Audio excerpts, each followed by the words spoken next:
This is the February 17th, 2026 regular meeting of the Chatham County Savannah Metropolitan Planning Commission. The Chatham County Savannah Metropolitan Planning Commission consists of Mr. Travis Coles, Chairman,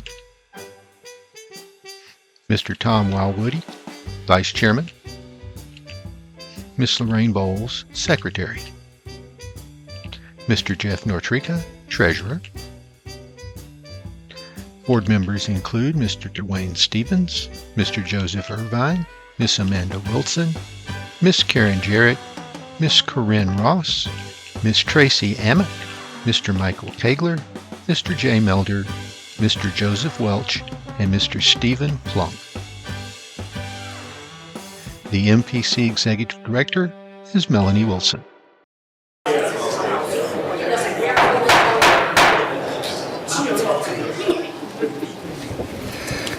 Good afternoon, everyone.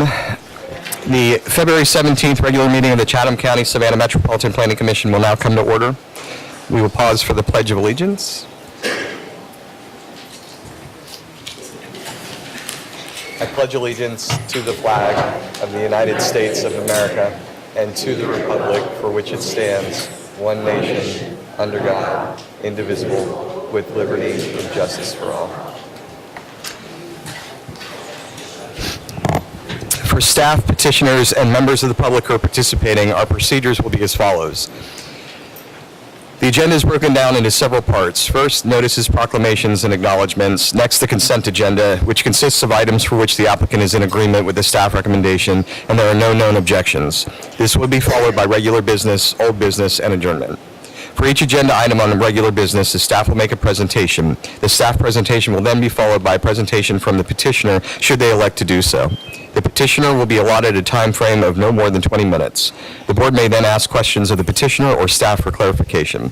Afterwards, the floor will be open for public comment. If you wish to comment on the item that the board is considering at the time, members of the public that are in person must fill out a blue speaker card and give it to a member of staff. If you are participating virtually, use the raise your hand feature on your screen. Do not use the feature until the item you want to comment on is being considered.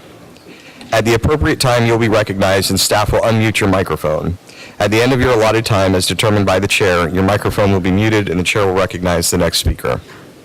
The total public comment time will be less than or equivalent to the petitioner's presentation time. Therefore, for those participating online, it is important that you use the raise your hand feature during the hearing on that item if you wish to speak on a petition. Once the floor is closed for public comment on a petition, no additional public speakers will be allowed. If you're not certain you wish to speak, still use the raise your hand feature, or if in person, fill out the blue speaker card. You will have the option to decline when your name is called. After public comment, the petitioner will have the opportunity for a rebuttal and then address any additional needed questions by the board. Finally, the board will take action. First order of business on the agenda is the approval of the agenda. Bowles, motion to approve agenda. Jeff Nortrica, second. We have a motion and a second. We'll do it by voice vote. All those in favor? Aye. Any opposed? Next, notices, proclamations, and acknowledgements, of which we have none. Next, items requested to be removed from the final agenda, which include number 1, Flume Amendment, 8501 Lynn Avenue from commercial neighborhood to office transition, and number 2, minor subdivision, final plat, 501 East 55th Street. Jeff Nortrica, recommend to approve. Plunk, second. It has been probably moved and seconded. All those in favor, voice vote? Aye. Any opposed? Next is items requested to be withdrawn, which we do not have any. And then next we have the consent agenda, items 3 and 4, major subdivision, the Pines at New Hampstead, Phase 5B, and major subdivision, Law Ward, Lot 1A at 1622 Ogeechee Road.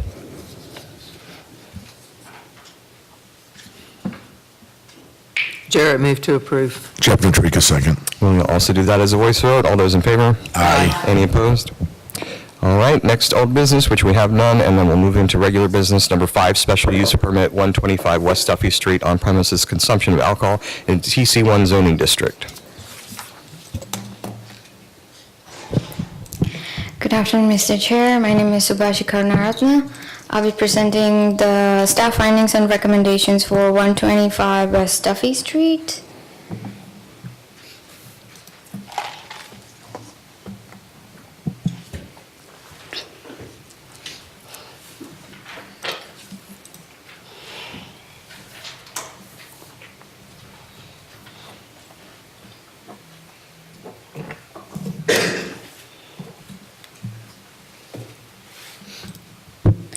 Okay, so here the petitioner is requesting approval for a special use permit to allow on-premise consumption of alcohol accessory to the principal use, which is instructional, studio, and classroom. The principal use is by right on TC1 zoning district, but for the on-site service of alcohol, they need a special use permit, and that's why they are here today. The subject property, as you can see, is located by West Duffy Street and Barnard Street. And this is the street view of the property. Right now, it is used as a multi-tenant commercial structure, and it was built in 1870 per the tax assessor. And the parcel right now has the flume designation of traditional commercial, and these designations allow business areas to be in close proximity to the downtown Savannah and in outlying historically settled areas. The zoning also supports mixed-use uses which are in relation to the traditional development patterns in the surroundings. Here, per the petitioner, the subject site, which is called Hey Honey Blooms on Boards, will operate as a appointment-based charcuterie workshop studio offering instructor-led educational experiences focused on food presentation. And these workshops are scheduled in advance, only for a maximum occupancy of 20 participants. And the business does not operate as a bar or restaurant, or no walk-in alcohol services are permitted. The request is made to allow the complimentary service of beer and wine samples exclusive to the participants of the workshop. And the alcohol will be consumed on site, and the operational hours are from 10 a.m. to 6 p.m. Monday through Saturday.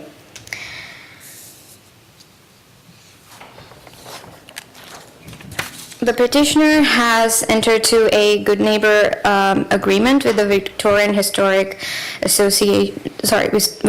Neighborhood Association. The agreement establishes ongoing coordination between the business property owner and neighborhood association to ensure operations are conducted in a lawful manner that is compatible with the surrounding neighborhood.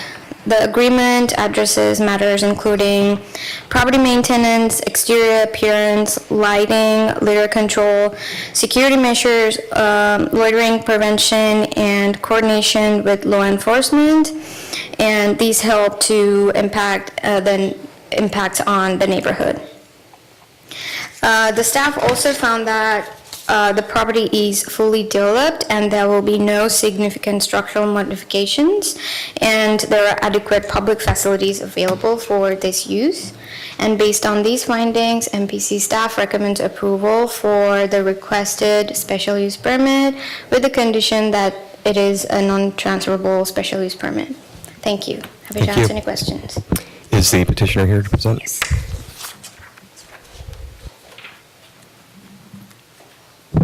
Hi. Excuse me. Hello, I'm Michelle Haken. I'm the owner of Hey Honey Blooms and Boards. And what my business is an appointment-based charcuterie workshop studio. So you will go onto my website and book an appointment in a designated time and day, and then you'll come in and I will teach you how to do various cutting, folding, styling techniques to build a charcuterie board. I do have some images to help, examples you will have to share. I apologize, I only have 8 copies. Thank you.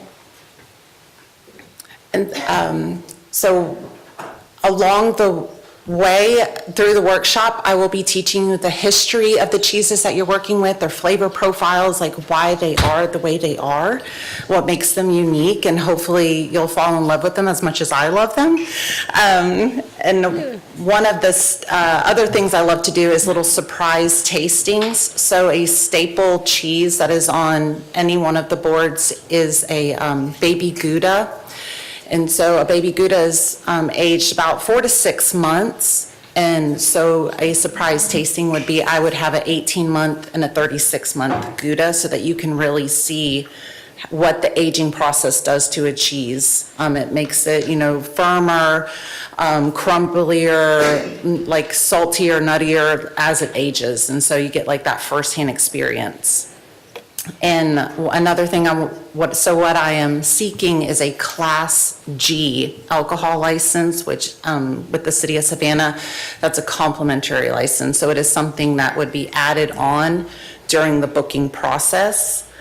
And it would be 3 wine samples that would go along with the various cheeses that we have. And this would just be to equip you whenever you're hosting your own party at home, you know how to present and pair things with your board that you make at home to your family and friends.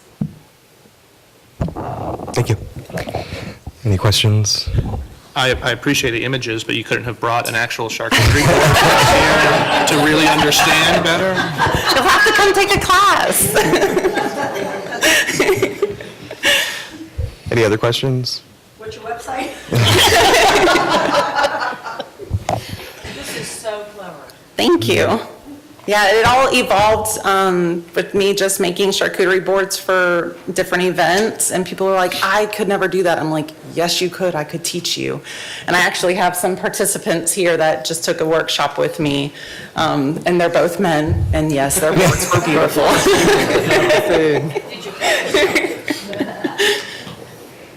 All right, is there any public comment? Do we have any speak words?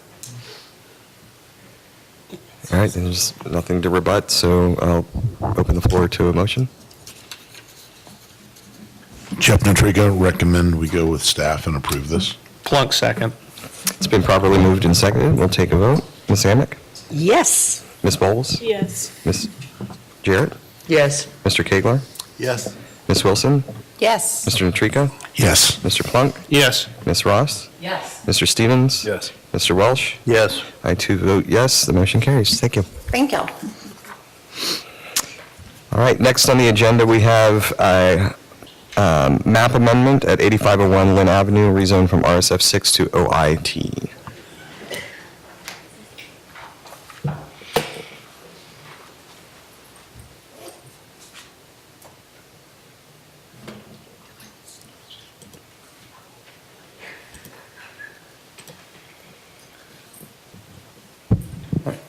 Ken Gorski presenting on behalf of MPC staff.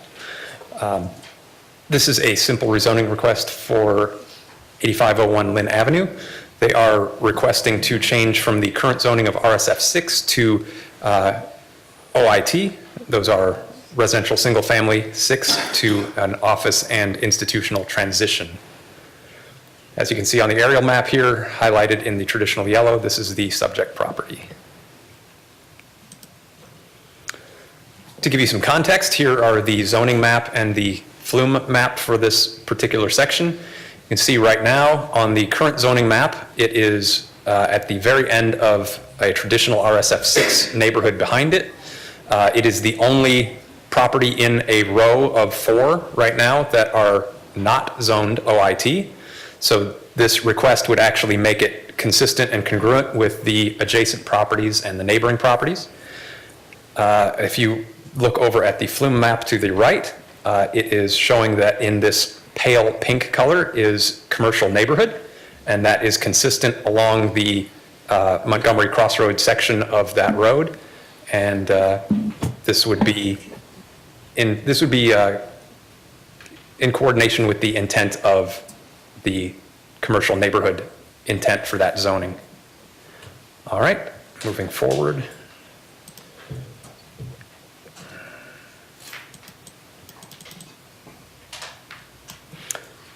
Go a little bit deeper into those designations. Commercial neighborhood is explained in the comp plan as nodal and multi-tenant retail areas, my eyesight sucks, that are within predominantly residential areas and are developed at a scale and intensity appropriate and with adjacent residential uses. And these are typically automobile dependent, which is what you find along Montgomery Crossroads. The zoning designation for office and institutional, in this case transition, is the Office and Institutional Transition District is established to facilitate the orderly transition of properties originally developed for residential use to limited non-residential uses. These properties are located in areas where increased automobile traffic, road widening, or other factors have diminished residential viability, resulting in the need for a transitional area to buffer the surrounding residential properties. To give you some context, this is an aerial imagery showing basically the intersection of Waters and Montgomery Crossroad. The subject property is in the red box up at the top of the map. To give a little closer detail of what's going on, you can kind of see that as you come along towards the subject property on Montgomery Crossroad, the land use pattern that has developed includes a number of commercial properties that have developed, including everything from a garden nursery. There is a small veterinary clinic. There was the former Beach Insurance Group office. There is a child care center, and then there's also a law office directly adjacent to this property. In an attempt to reach out to the community, the applicant has asked for support from their community, and we have included with the application, we have 13 letters of support, and those are indicated in a green outlined area, and of course the subject property is highlighted in yellow. In summary, the petitioner is requesting an amendment to the zoning map from RSF 6, which is residential single family, to OIT, which is office and institutional transition. The proposed use is for general business functions for clear water, pool, and patio with limited customer or public interaction. The property is currently used as a single family home. There are no variance requests with this application.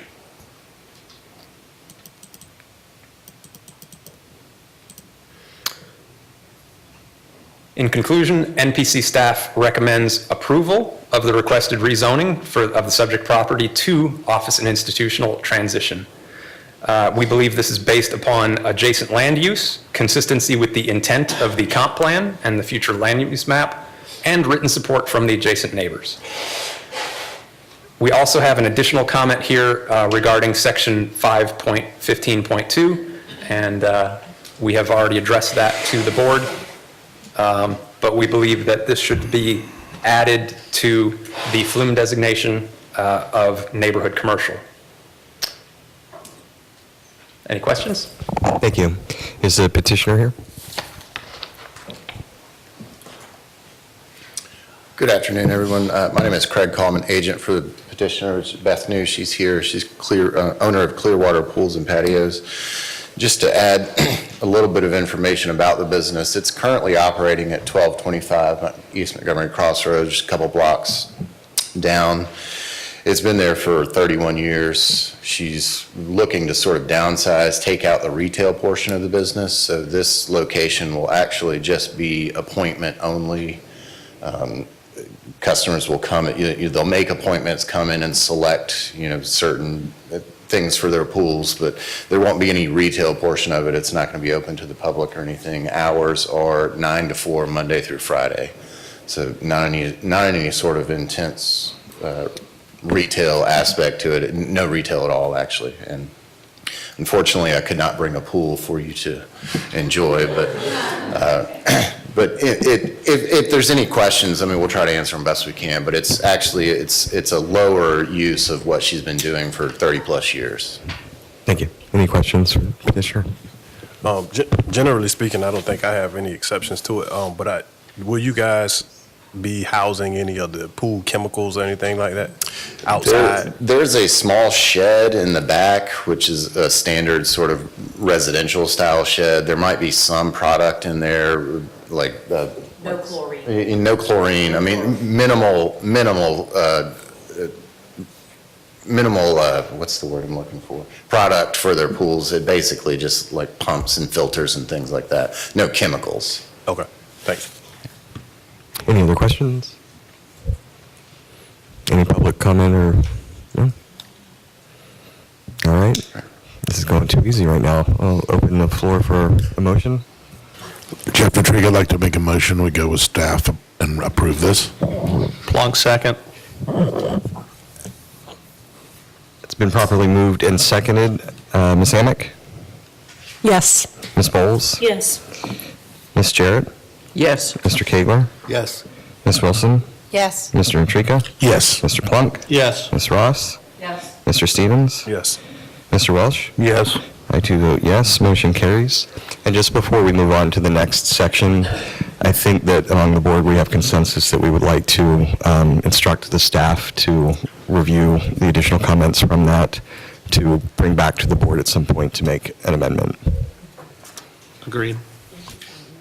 All right, yeah, almost forgot. All right, next up is number 7, special use permit, 6 Patton Road, recycling and waste handling facility in the IL zoning district. Thank you. Mr. Chair, members of the Planning Commission, this is Edward Morrow, Director of Development Services here at the MPC. With regard to public comment, I would just like to ensure that Mr. Vacker's comment, make sure that he is aware that his comment in representation of the constituency that was in opposition to this request has been posted to the agenda.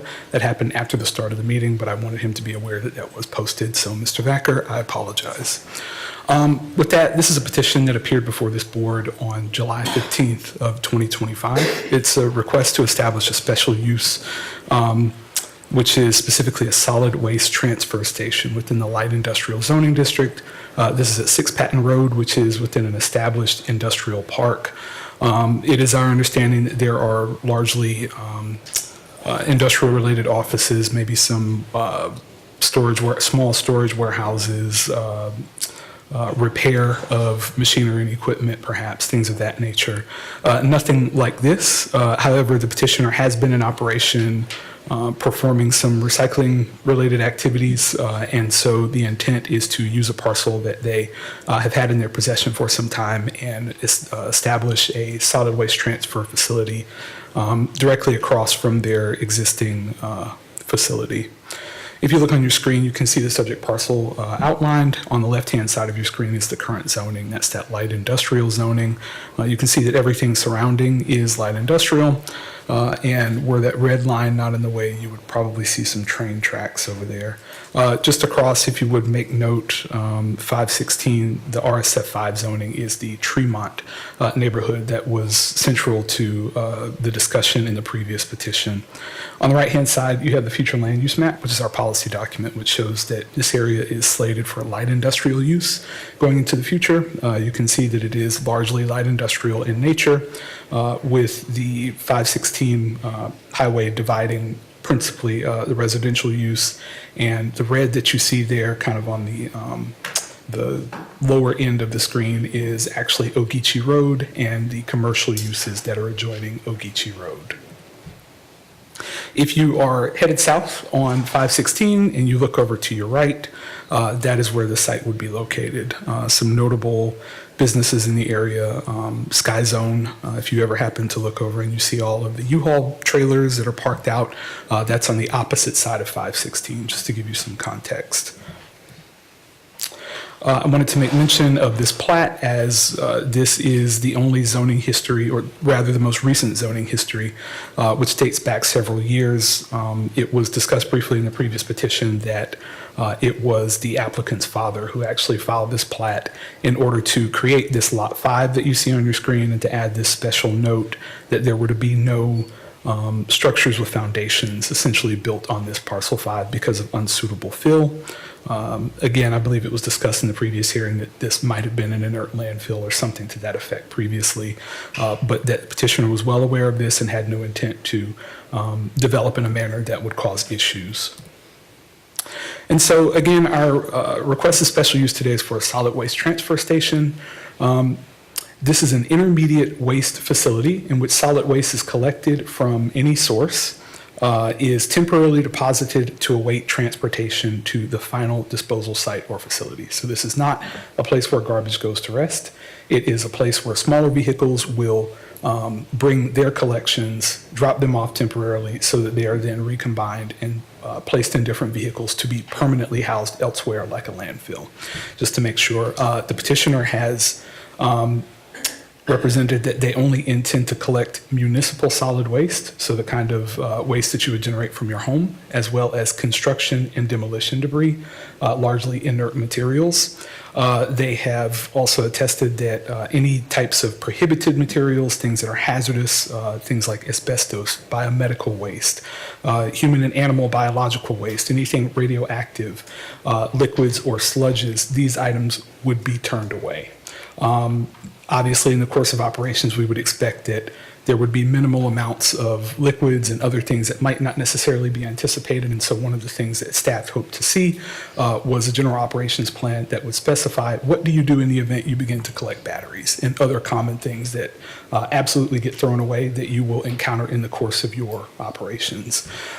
Just to kind of shine a light back on the previous discussions, but this is a use that leans heavily on the state's regulations for filling out kind of its substance. We can see that Georgia EPD is referenced here, section 391-3-4, and there is what is called a permit by rule process where the state articulates what all the requirements are for how this particular use must be conducted.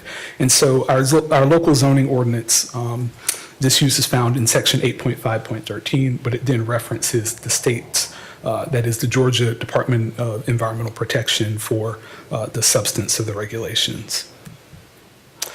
Just to show you here, this is what that permit by rule structure looks like. I'll allow the petitioner and his attorney to go into a bit more detail about the nature of their operations and how this is distinguished from other similar uses that are believed perhaps to potentially occur here, but are not. This is the site plan, kind of a conceptual plan that was submitted by the petitioner. You can see here on the right-hand side of your screen, all of that green. There are wetlands, and this is also located within the floodplain. There are approximately 32,000 square feet of impervious surface that are proposed in association with this development. This is the building with the tilt floor that's proposed to be constructed that would actually house the use. It is about 23,600 square feet.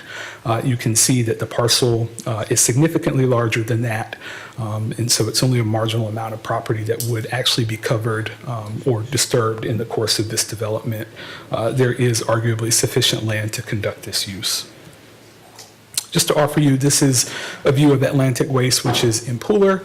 This is not the proposed facility, but it is something similar to the proposed facility that you would see. You can see that it has an open front.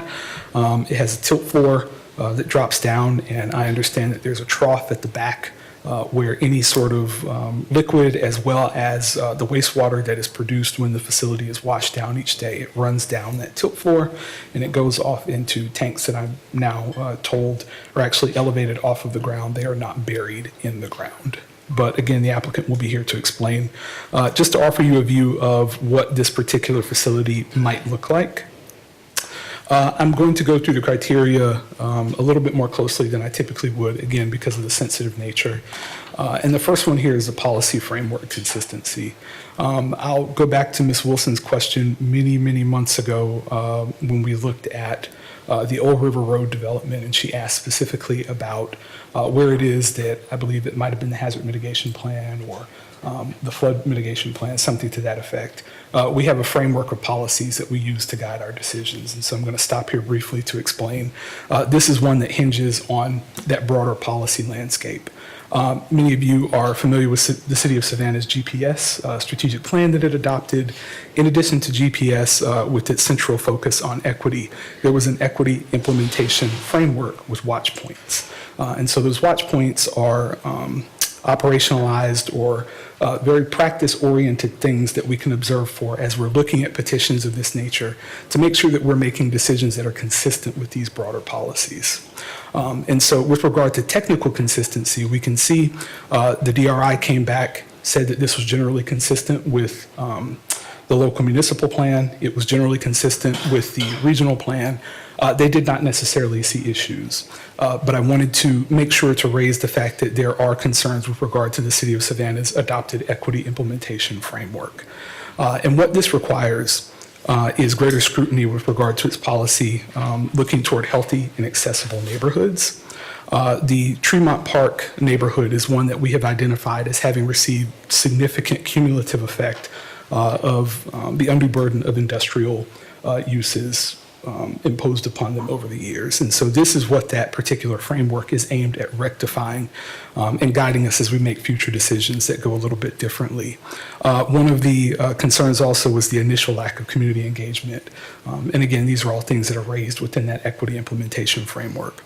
And so I want to make sure that I impress upon you all that in order to ensure that this is a decision that is consistent with our broader policy framework, we want to make sure that there will be robust conditions, that there will be actual performance-based conditions, things that are observable, so that people understand that this use is being conducted in a manner that is consistent with the jurisdiction and its aims. Enforcing the clean floor policy, making sure that all waste is removed by 5 o'clock, indoor containment of waste handling activities, aggressive odor and particulate matter controls, and also making sure that we generally do not exacerbate any existing health disparities that are currently facing this neighborhood. The second criteria, specific use-related standards. Again, this is a use that relies heavily on the state's framework from the Georgia EPD. And so we want to make sure, obviously, that the existing PBR is maintained, the permit by rule. In the course of staff review, we discovered that the recycling facility, at least in staff's view, might not necessarily be legal and fully conforming. It is legal, but it is, in our view, not necessarily fully conforming. In later conversation with petitioner, we did find that that might not necessarily be the case. Again, the petitioner is here to rectify some of those misunderstandings that we may have had, but to the extent that this information is helpful, materials recovery or recycling is actually a different permit by rule. That is not something that was presented. That is not to say that the petitioner would not be able to achieve that, but it was not received by staff or the jurisdiction at the time the application came in. We did, however, receive the permit by rule for the waste transfer facility. Second, screening and location. This is interior to the property. It is a relatively small amount of the property that is going to be covered by this use, and it is bordered by extensive wetlands that we understand are not to be impacted. The petitioner has agreed to not accept the prohibited materials and to remain compliant with the state and local requirements. Although we would like to see provisions made for materials that are discovered in the course of their regular operations. And finally, their operational standards. Staff would like to see robust conditions that would ensure that the performance of the operation of this use does not cause undue impact to the surrounding neighborhood. A third criteria, detriment to the public health. Public testimony on July 15th highlighted strong concerns regarding rotting garbage, vermin, air quality impacts over the historic Tremont community. You'll remember the exhibit that showed the proximity of 500 feet and 1,000 feet. Once this special use is applied for, this is applicable to the parcel ID. So that is why we used that, and it was in an effort to understand how it is that odor or particulate matter might travel. Could we expect that if there is, drifting of odor or particulate matter to 1,000 feet, are we within range of residences? And from the parcel boundary, we saw that it indeed was. Under the GPS equity implementation framework, the city must ensure that zoning decisions don't disproportionately burden marginalized communities with environmental hazards. And so, again, this should be contingent upon the imposition of performance-based conditions. Again, just to highlight the fact that the current recycling operation, we have questions as to the nature of the operation and whether or not there will be an additional permit by rule that's required, as the recycling use today would be required to be conducted within an enclosed or covered building. So, With regard to adequacy of infrastructure, the primary concern here is that this is, while it's not a landfill, obviously there would be wastewater. This would be water that you would not want going just anywhere. You wouldn't want it going into our wetlands. You wouldn't want it seeping into the ground to contaminate our supplies. And so adequacy of the wastewater treatment in particular, in conversations with the applicant, they have narrowed down some of our concerns to state that this is a small number of gallons. It is enough that could be hauled away in a truck. I'll allow them to go into deeper detail, but this was staff's concern with making sure that all of that, what I'll refer to as leachate, though I will be corrected later, this is a liquid that is primarily consistent of what is washed off of the floor each day and things that we would see seep out of garbage as it would inevitably get wet. So it's that concentration of liquid that we want to make sure. We have questions as to how much of it there is, whether or not it is pre-treated in some manner on site. Is there going to be some sort of holding cell where this would, much like a septic tank, if you can imagine, it would go through this and we would have bio or phytoremediation.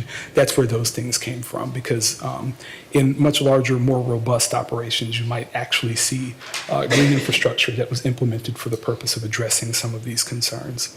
And finally, has there been confirmation from the city that it is willing to accept and treat these materials? So just walking through these, which the petitioner will come forward and they're free to address all of these concerns. For the record, this is the floodplain. You can see that here on the left-hand side, there are also wetlands here.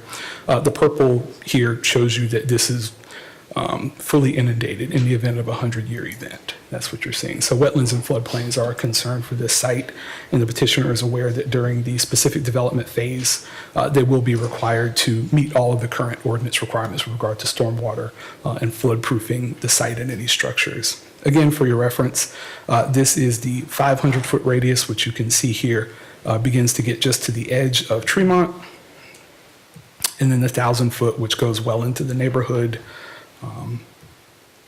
And so finally, staff does still recommend denial of this request.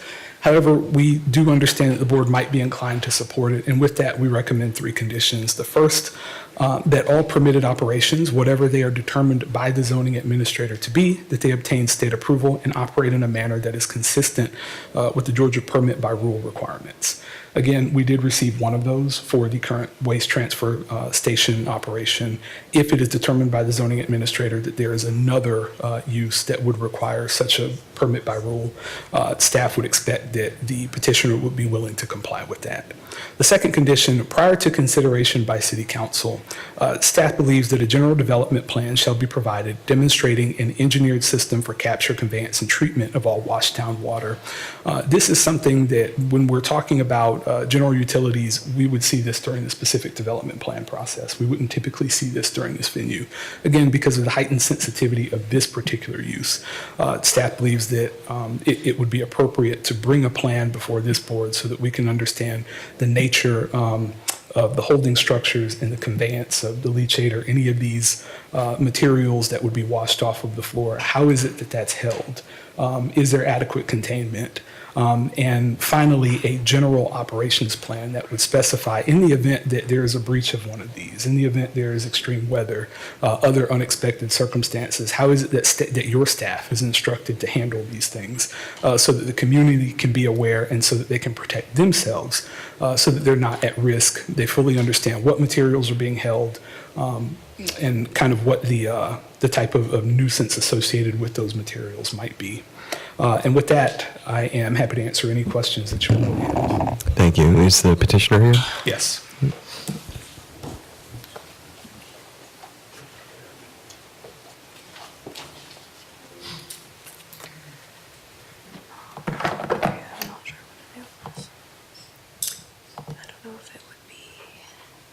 It was sitting on the desktop.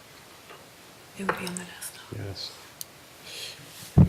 While we're getting the technical stuff, good afternoon. Ben Summerlin, Brennan Wasden for the petitioner, here with Lauren Harder out of our office as well. On behalf of ABC Waste and the Stewart family, we've been here before. we've spoken about this before, and largely was put off so that we could do some more community engagement, and we've done a lot of that. I see in the crowd some faces that I recognize from some past meetings, and remembering those meetings, I'm not sure they're going to be on my team, but it was great to talk with them. And they really did engage with us, and we attempted to engage with everybody. I think that largely the focus was to try to get with the folks out at Fremont Park. Despite numerous attempts, we were unable to meet with them.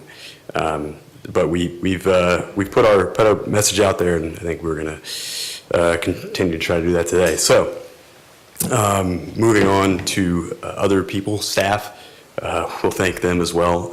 I think we needed them all the way up until today when I forgot to send them the PowerPoint, and they scrambled to let me get it on the computer. So thank you so much, and thank you to Mr. Morrow for getting his part of the presentation done. As to the law and everything that he put up on his slides, he was pretty much correct. Edward and I usually agree on everything except for his recommendation, and I won't even go back through that. What I will go through is the basics of transfer stations. So get me going. And I will also do a disclaimer. These images are not done by our excellent engineer, Mr. Maupin. These were done by me arguing with ChatGPT, but this is just an illustrative point. Transfer station is kind of what you see here. It's a place for temporarily storing waste to move it on somewhere else. The point of a transfer station is to get the trash from the house out of town and have a little stop-off point so that another bigger truck can come get the trash and take it to an ultimate landfill. So, and that's really what we do. Right now, you can see step one is the primary function of my client's current business. He goes from house to house, sometimes goes and knocks on doors to try to get more houses to go to, and he picks up the garbage. Right now, he's having to take it to McIntosh County, to Evans County directly. He doesn't have a place that he can stop off and temporarily store these things to have additional trucks taking it onto the ultimate landfill. And that's the goal of the transfer station. Transfer station is not a permanent storage facility. As I say, there's 4 steps essentially: picking it up, dropping it off, picking it back up, taking it out of town. Those things all occur in the same day. Stuff's not staying there overnight. Move on. Just a key focus on the site itself. As Mr. Marr mentioned, this property, the plat was all done by my client's father back in '99. And when they purchased this property, he mentioned that the property had previously been used as an unauthorized inert landfill. So the purchase was done heavily with restrictions. This property can't be used for a lot. What it can be used for is this exact purpose that we're asking for today. The site's access through Patton Road and Plantation Road. The primary ingress and egress will be through Patton Road off of 17. 516 provides the buffer between the residential parcels. The majority of all of our neighbors are industrial, commercial, things like that. As to any sort of traffic concerns, we'll be honest, this will increase traffic on Patton Road. However, that's an industrial park. It will be mitigated by policies of only turning right onto 17 and going in off hours, early mornings, late nights. Just to give you a quick overview of what we're looking at. This is a flyover of Patton Road, and we'll get to the parcel and what it's being used for right now. Currently, it's being used as a storage yard for containers, and essentially where those containers are right there is where the facility is going to be proposed. Go ahead and move on. This is the only MOPPN approved image. So if you have any real questions about the development plan, this is the development plan. You can see the green. There's going to be a vegetative buffer that I'll get into more. This is a better representation than the ultimate picture you will be seeing that was, again, generated by me arguing with ChatGPT. Some questions about proximity were posed. Staff's measurements are from the property lines, so 500 feet from the property line. A more reflective measurement for the concerns that staff has, which is odor, is from the use point. 1,000 feet is how far it is to just to the edge of Tremont Park. I think we touch 1 or 2 houses. So the 1,000 feet well into Tremont Park is from, yes, our property line, which almost abuts 516, but that's not exactly representative of the concern and what would be mitigated through that. Again, our operations are heavily regulated, and to go to staff's conditions, Mr. Morrow and I discussed them right before we got in here, and we are certainly fine complying with every one of the recommended staff conditions. The reason is because we already have to comply with those conditions through the EPD, the DNR, the code compliance, and I guarantee that if we don't comply, if we don't hear from one of those 3, we'll hear from the community leaders. So a lot of this is going to be done not through your proposed regulations, but through the regulations that are already imposed on us. Permitted materials. There was some confusion last time we were here. I'd like to clear it up. These 4 pictures depict what it is that we're going to have. We're going to have stuff we pick up from houses. We're going to have construction debris. We're going to have yard debris. We're going to have pre-sorted recyclables. Pre-sorted is important. That touches on the question that Mr. Morrow had about the recycling facility. We're not a recycling facility. We're a transfer station that has recyclable materials. The distinction is the sorting. If we're sorting them on site, that's a recycling facility. That's not what we're doing. We have a bin or a bay that will be designated for recycling. Everything will be pre-sorted. How pre-sorting works is I'm actually a customer of ABC Waste. They pick up our recycling bin every month or so. That is filled with cardboard and plastic. And then if we want the extra service of glass, they have a glass recycling too. It's pre-sorted though. You have to sort it, the customer sorts it themselves. And if you don't comply with their sorting requirements, you get in trouble. Odor control. Odor obviously is a big issue when you talk trash. In terms of the development, one of the things we have in place is a misting system. Basically getting all these particulates out of the air as it goes out. The next thing we have is a vegetative buffer. As I said, this is only for illustrative purposes, but the natural vegetation that exists on that parcel is also designed, or is going to be incorporated in the design to keep that odor in. Cleaning. We've got 4 steps here. 1 is in the morning, it's all clean. 2 is throughout the day. Obviously we're working with trash. There's going to be stuff coming out of these bins as they get loaded, things like that. Throughout the day, there will be, a cleaning process. At the end of the day, before we leave, we have to have it completely cleaned. What a completely cleaned means is our heavy machinery. Actually, I didn't want to say this, but this is what we're going to do, so might as well tell you. We're going to have mattresses, and mattresses will be pushing these things into the larger items into a corner. Then the pressure washing will come in, do a complete spray down, and we will leave this every night, spick and span. We're going. I wouldn't recommend eating off the floor, charcuterie board or anything like that, but other than that, it's going to be ready to go. Water treatment is obviously another issue. This is, again, only for illustrative purposes, but we have an in-floor drainage system. And the drainage system is going to work very similarly to what we have here. It's, every night, our guys are going to get that water into the drain. Drain flows to a pump goes to tanks. ChatGPT disagrees, but there will be a truck coming and picking it up, and it will pump it out of our tanks into its tank, but that stuff will be out on a regular basis. And again, I'm sure the neighbors will have their own talk about this, but this is just like Bacon Park. I grew up right next to Bacon Park. That's what we're going to be doing. You can drop off your couch. It'll be ready to have workers help get it, and that's how this thing is going to work. Again, I'm an attorney. Why are you trusting me? It's right there on the trash can. Since 1956, we're 70 years in Savannah.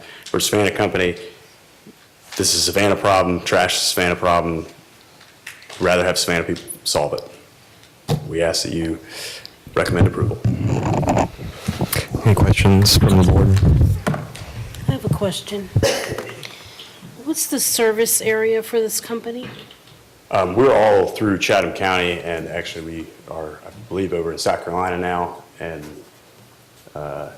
so we service. Please come to the mic. And state your name for the record, please. Hello, Charles with ABC Waste. We service everywhere within about an hour of Savannah. However, the communities that we service outside of Savannah have their own transfer stations that we dump at, and we typically don't bring that trash back home.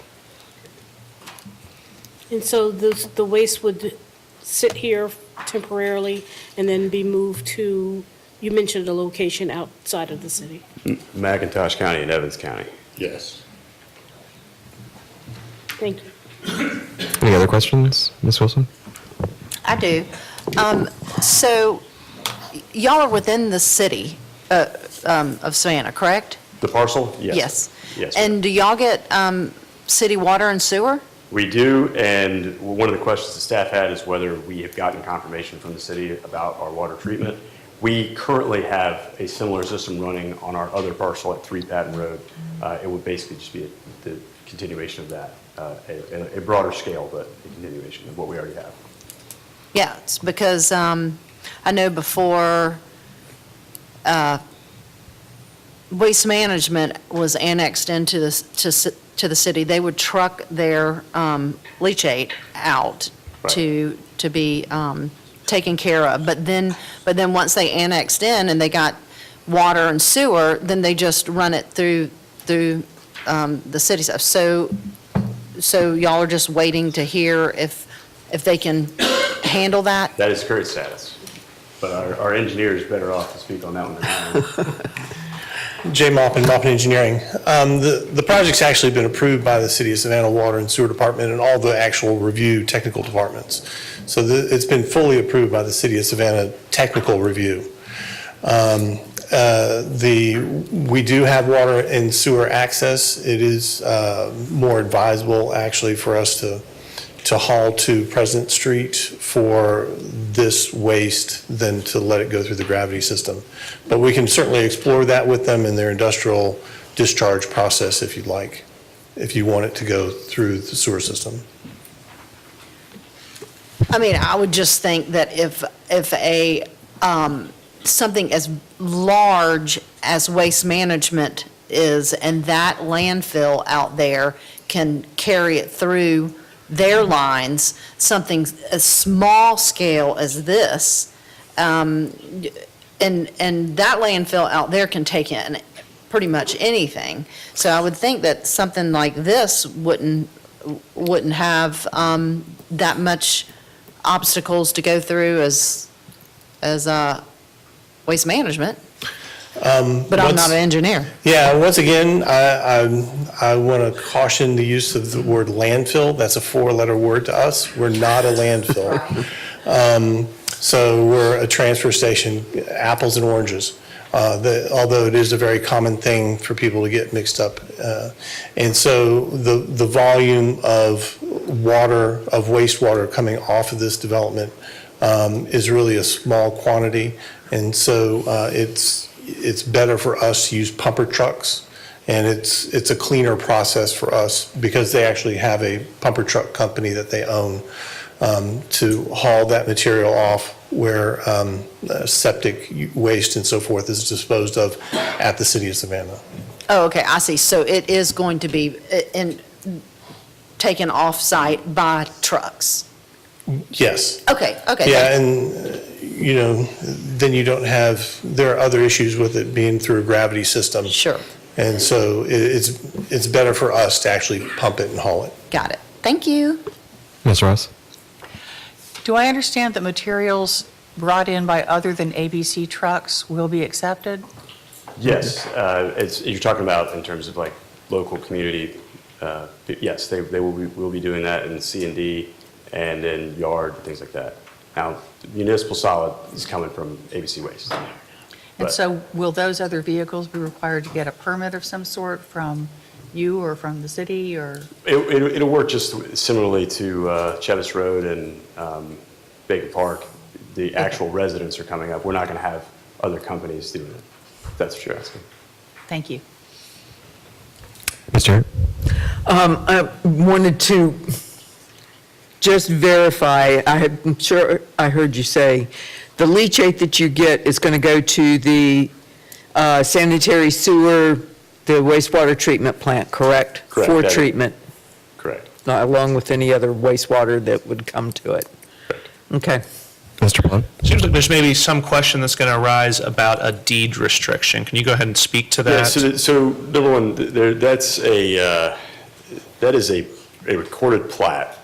It doesn't actually contain any covenants. To the extent that it is a covenant, it's a covenant amongst the property owners association, of which we are the majority owners. And as far as deed restrictions, or as far as restrictions incorporated by plats, those would be potentially enforceable by neighbors, but they're not enforceable against us. I mean, we're the ones that drew up the plat. Mr. Stevens? I have a couple of different thoughts and or concerns. Understanding that you guys will be sorting once having somewhat of a sort, if you will. No, So no there will be sorting. no sorting at all? on site. The recyclables will be sorted by the customer. Okay. And obviously, there will be a system in place to make sure that the customers have done so correctly, but there will be no sorting on site. No, from a recycling standpoint. Correct. But from a trash standpoint, I So, yeah, believe I heard that there was no wet collection or things of that nature. But if you're picking up municipal trash, I have a concern that you're going to pick up a lot of houses, and not everybody is diligent about emptying things out of their cans. So you pick up a lot of wet trash, and an accumulation of that could be the exact opposite effect of what you guys are describing. Right, and so, that's why we are governed by several different regulatory agencies that we have to comply with various inspections and things like that. So, and that's why we are so welcoming of any conditions that the commission may have, because I guarantee they're not as stringent as the policies that we have in the current operations. Okay. Additionally, how much impervious surface do you guys anticipate having outside of the actual structure itself? What was impervious paving? Because this area has a major issue with flooding and such, so I just want to make sure that from not only the waterways and stormwater systems that are readily near the site, that site doesn't institute a whole bunch of impervious paving that continues to burden the system that's already overworked. Jay Maupin again. This area that we're going to be putting the building is already developed. You saw the flyover video, and it's an existing gravel yard. So we'll be going from a gravel to the impervious of the rooftop. So there will be a small increase, but again, we've already worked through that stormwater, floodplain issues with the city technical review department. So that's already been approved by the city stormwater department. Gravel in our drive. plan for that. Gravel drive. It'll primarily, the yard will remain gravel, so truly the only real new impervious surface beyond the gravel will remain gravel. So it'll be the rooftop, and that's about it. All right, I appreciate it. And then I think lastly, I do have some concerns with the traffic side of things. I do understand that you indicated that the traffic will probably pick up on Patton Road, right, but it still has to come out to 17, and right there is a disaster. It Right. is crazy traffic all the time. I have a major concern whether it's a right turn or not. And then the other aspect of it is how would you be able to possibly control that right turn, considering, I mean, where it is. I think you guys are just past the break where the median is, so I could absolutely imagine somebody trying to turn out left across 17, and that's going to be a mess. Have you ever tried to turn left off on 17 right there? Yeah. It's almost impossible. It is almost impossible. That's my point. It's currently it's currently already a policy of our company not to permit left turns, and that's going to be a seamless thing. I mean, it's company policy. You violate company policy, same things happen. I mean, as at any other company. Keep in mind also that the tractor trailers leaving the site, taking the debris away, are going to Evans County and McIntosh County. So they're going west, and they're naturally wanting to make that right turn to go west and get out to I-16 and head on out to Evans County. Okay. All right, thank you. Any other questions from the board? All right, we've got 10 speaker cards, so we'll start on those. We're going to limit the speaker time to 2 minutes per speaker, please. And first up, we have Richard Lowry. Richard Law, sorry.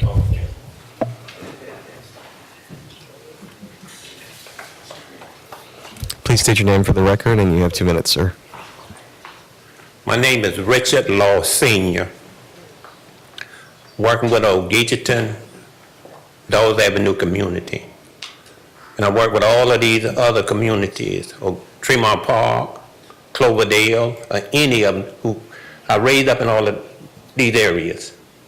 One of the things, I went to a funeral the other day, young lady who we grew up together. She had cancer. Gonna go to another young lady Saturday at 10 o'clock. Miss Ann Shepard from Woodville. See, when one of the young ladies who's dealing with this people, I look at right and wrong. I don't look at color. That's the way I look at things. I look at right and wrong. And a lot of times, when they had this thing for the Dawes Avenue community, I came up and I said, was telling them, talking to them and talking to them and talking to them and talking to them, and they didn't want to hear it. They just wanted to do what they wanted to do. It didn't make no difference with them. So I just came and they stated what took place, and I walked on out the room. Because I don't have time for all that foolishness. Time is short. I mean, and right now we're doing a whole lot of videoing about the history that taken place from over 30 years ago.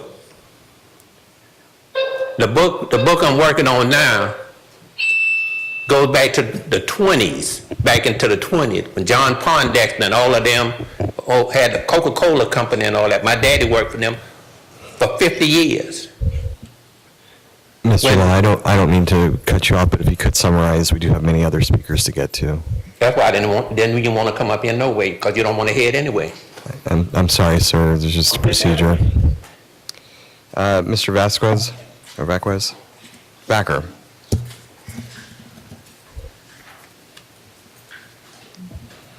Yes, thank you very much. Mike Vacquer. I'm here representing the majority of the businesses located in Westgate Industrial Park, including Continental Field Systems, the Tremont Park Neighborhood Association, W.W. Williams, Tempest, Ross Engineering, Krager, and Romanoff Renovations.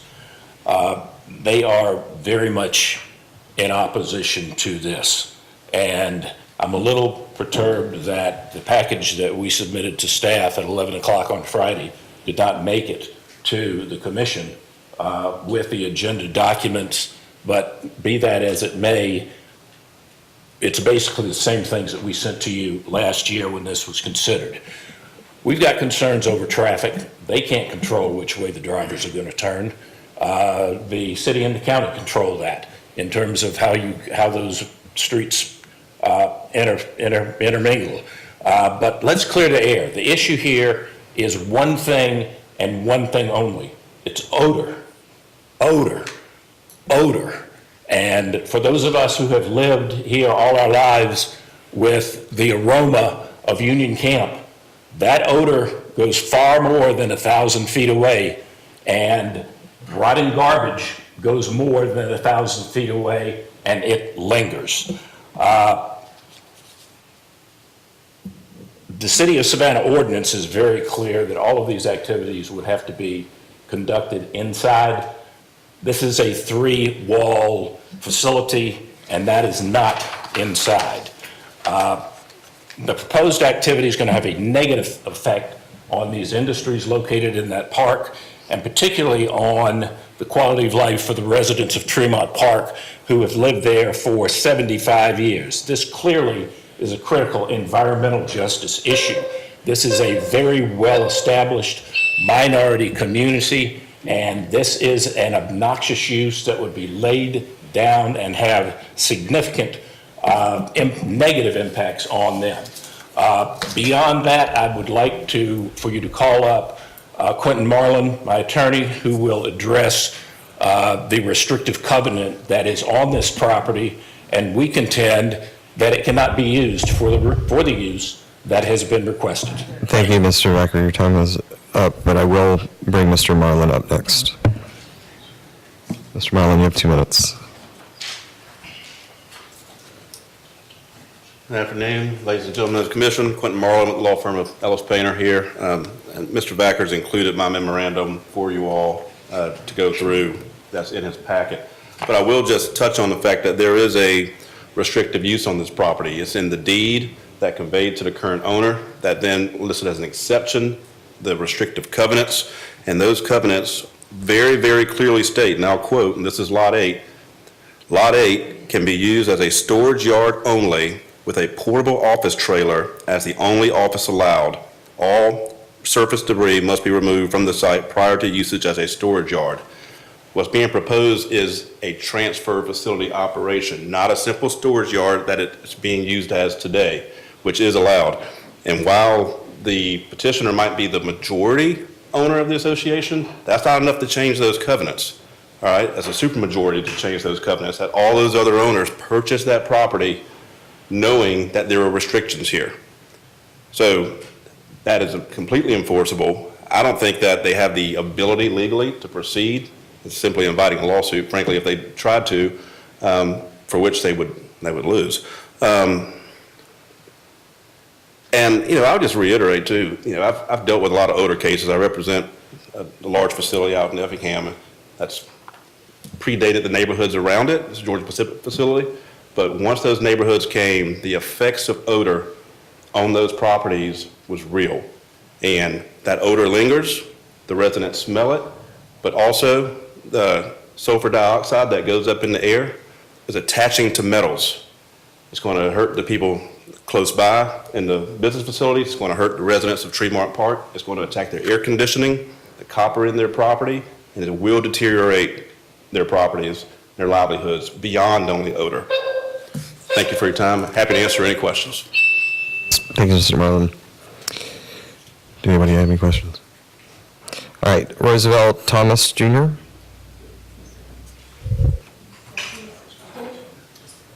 Roosevelt Thomas Jr.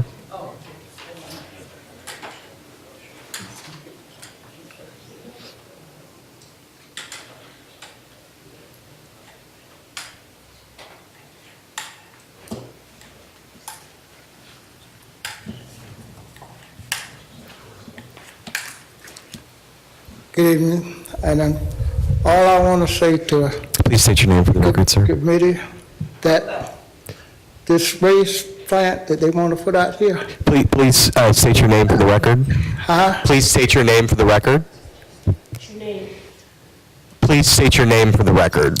Roosevelt Thomas Jr. Thank you, sir. All right. This waste plant that they want to put out here in Tremont, across the street, I done been through this last year from my hometown, Savannah, and I don't think we should let it come out there. I just say it just like it is. I disagree with it, and I disagree with the one in Savannah, and they catered to Statesboro, and it's out there. And when you go down 301 on Statesboro, the scent and all that, you can see the smoke and all that coming from that stuff. And please consider not letting it come out here in Tremont Park. Thank you. Thank you, sir. Next, we have Mary Thomas.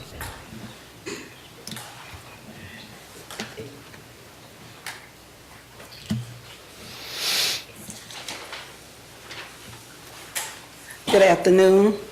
My name is Mary W. Thomas, and I'm here in reference to the situation that we have in our community.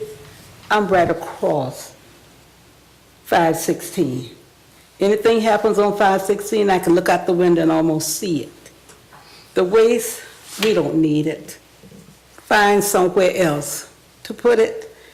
And I was wondering, with all of this going on, why we here in Tremont Park didn't get a representative from the people that are putting it there. We never met. They never told us. They went to the different communities, as I was told this morning. I have no problem with that. But we are the ones that are in Tremont Park, and we are the ones who's going to have the problem. Consider it, think about your community, and whether you would like to have that close, whether it's 1,000, 6,000, or 10,000 feet to your house. Thank you. Thank you, Ms. Thomas. Bishop Charles E. Williams.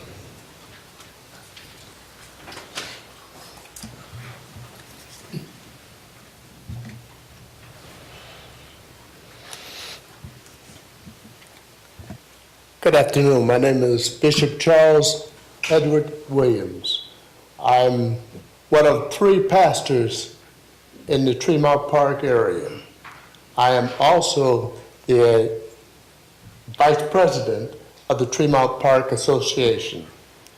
I am also the resident there in Tremont Park. My problem is that I've been the Vice President for 13 years. And in that 13 years, we haven't had anyone come to our association meeting about this ABC. We know that they have been to Liberty City, we know they have been to Ogeechiton, but we're the ones who would be more affected, and we have not been contacted. Only time we've been contacted is today, when the young lady gave us a card and said if we have any questions, that we could be able to ask those questions. But the time is too late. It should have been done long before. So that is our problem. Thank you for listening. Thank you, Mr. Williams. Beatrice Williams.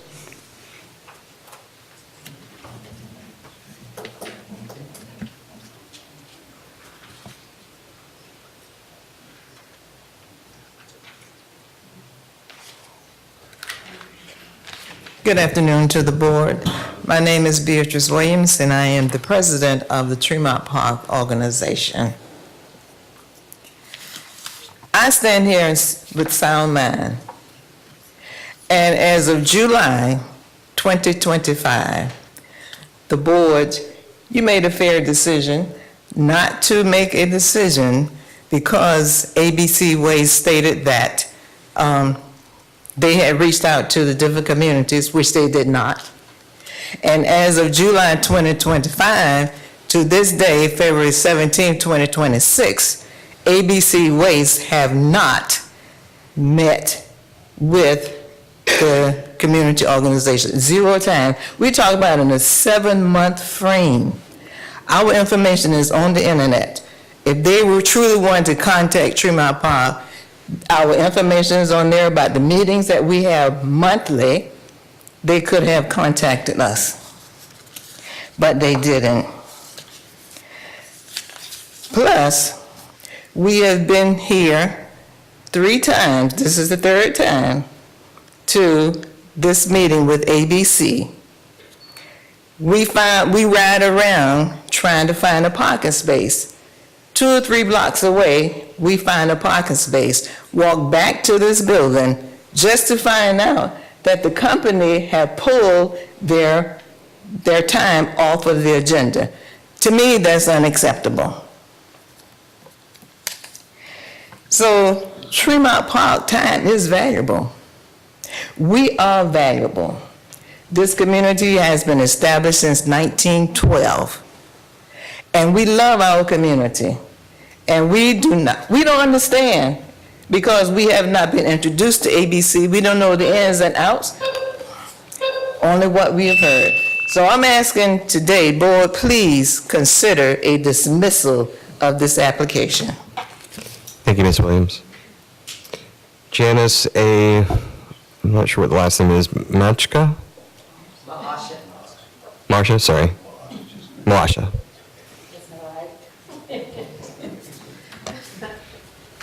Forgive me. Good evening. My name is Janice Maasha, and I'm here with the Tremont Park community. I grew up in Tremont Park. Well, I was raised in Tremont Park. I love Tremont Park. And my question to ABC, would you want a facility like that 100 yards from your home? Anybody? Ma'am, please address the board. That's what I would like to know.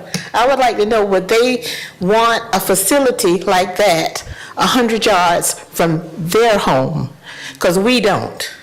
We live in that community, we love our community, and use it. If you're so concerned about anybody or anything, why don't you make a nice park over there? That's a suggestion for them. That's all I have to say. Thank you, Ms. Malacha. Glenda M. Jones.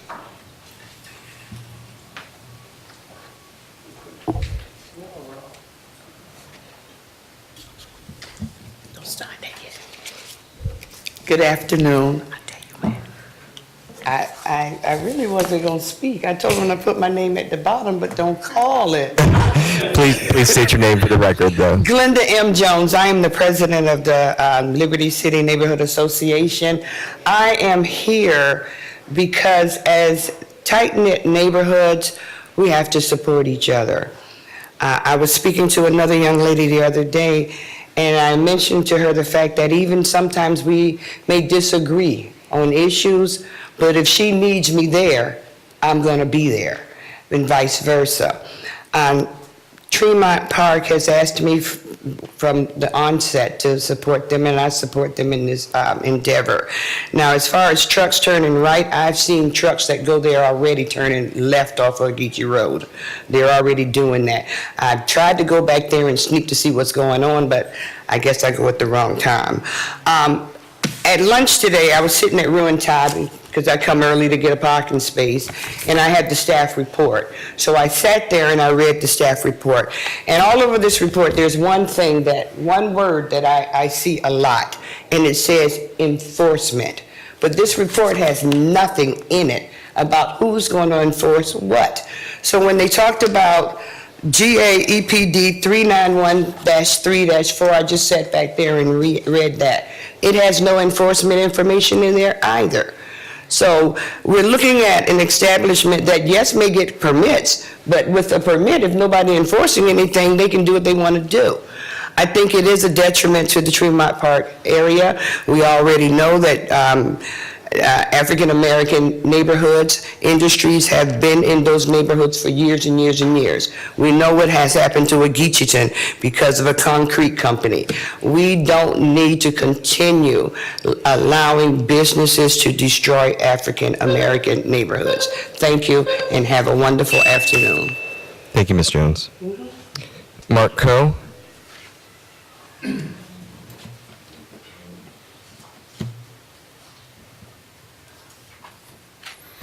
Good afternoon. My name is Mark Coe. I am the branch manager for W.W. Williams at 14 Westgate Boulevard. At 14 Westgate Boulevard, We are the actual closest neighbor to this proposed waste transfer station. In fact, that property adjoins our back property line. This morning or this afternoon, we've heard solid waste, the word that's been kicked around, and that's a really polite way to say garbage. Our first concern is the horrendous smell. 23,000 square feet of garbage will only ever smell like 23,000 square feet of garbage. We're well within that 500-foot zone that was put up on the map earlier. Furthermore, the wind does not generally concern itself with barriers and boundaries. It goes where it goes, it blows where it blows. We have a concern with employee retention. I have employees that work for me, and if they have to work within the smell of a garbage transfer station and they have options to go other places, they'll go other places. To put it in dollars and cents, generally my technicians will generate about $15,000 of gross revenue monthly. I have 5 of them in the shop locally with another 15 that come in and out daily. It's a significant financial risk for us. Finally, our concern is obviously pests and predators. Garbage dumps attract rats, possums, raccoons, roaches, maggots, and all other manner of vermin. Furthermore, they attract the predators that feed on those things. With all that wood, it's going to be a live environment for those kinds of animals and wildlife to live, and that would just be a pestilence. With these things in mind, respectfully request the Planning Commission to deny the special use permit. Thank you. Thank you, Mr. Coe. Carolyn Stewart.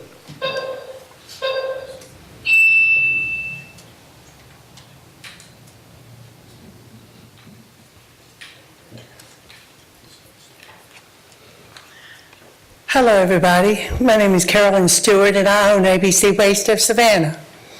We've been in operation for 70 years this year, and I'm not going to tell you how old I am, but when I was younger, it was a dream of my dad and I that we shared.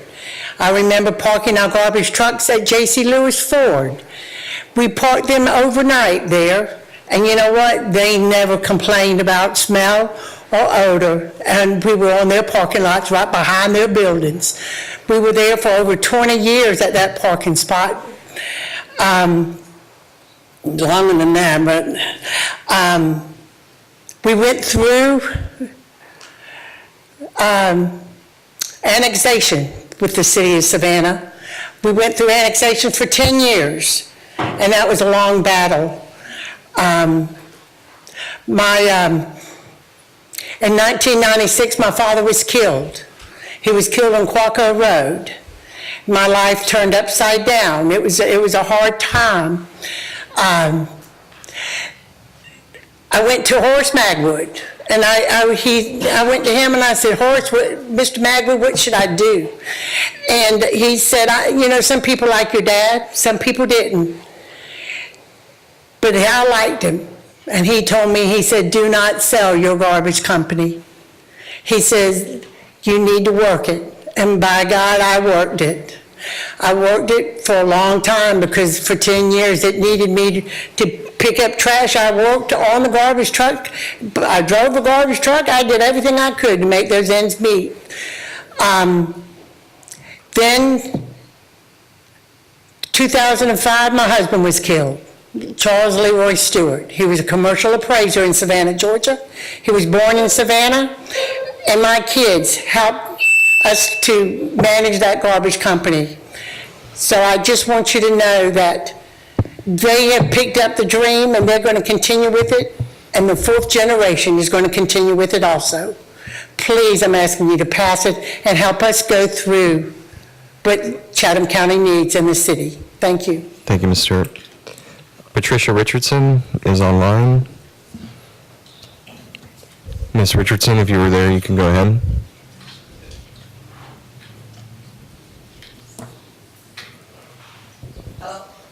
Yes. My name is Patricia Richardson. I'm the secretary of the Liberty City Richfield South Florida Improvement Association.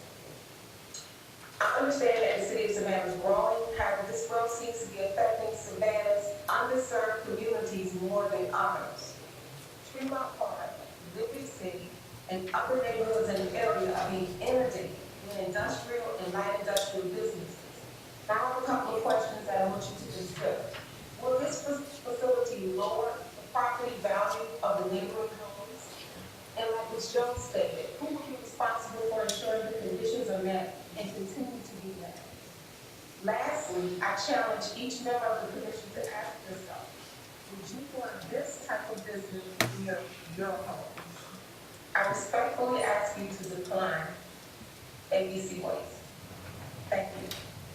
Thank you, Ms. Richardson. That is all of the speaker cards that I have. Would the petitioner like to come up and respond to these comments and questions?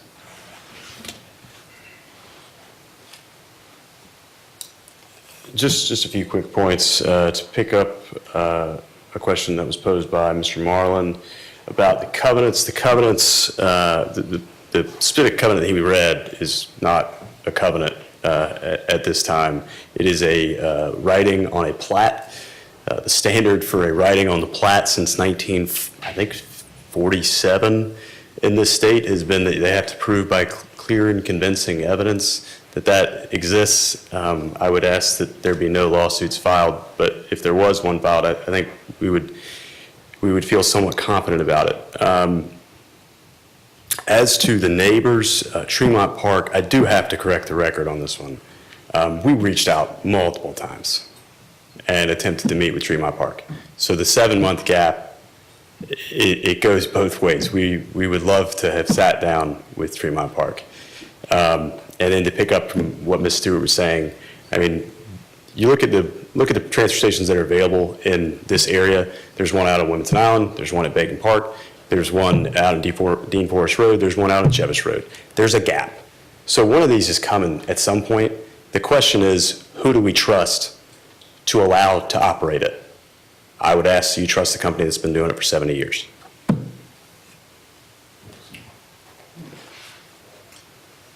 Hello, everyone. Charles Stewart. I think Ed just mentioned it. I wanted y'all to know we have an engineer who's on Zoom right now who specializes in exactly what we're talking about. There's been a few questions about odor.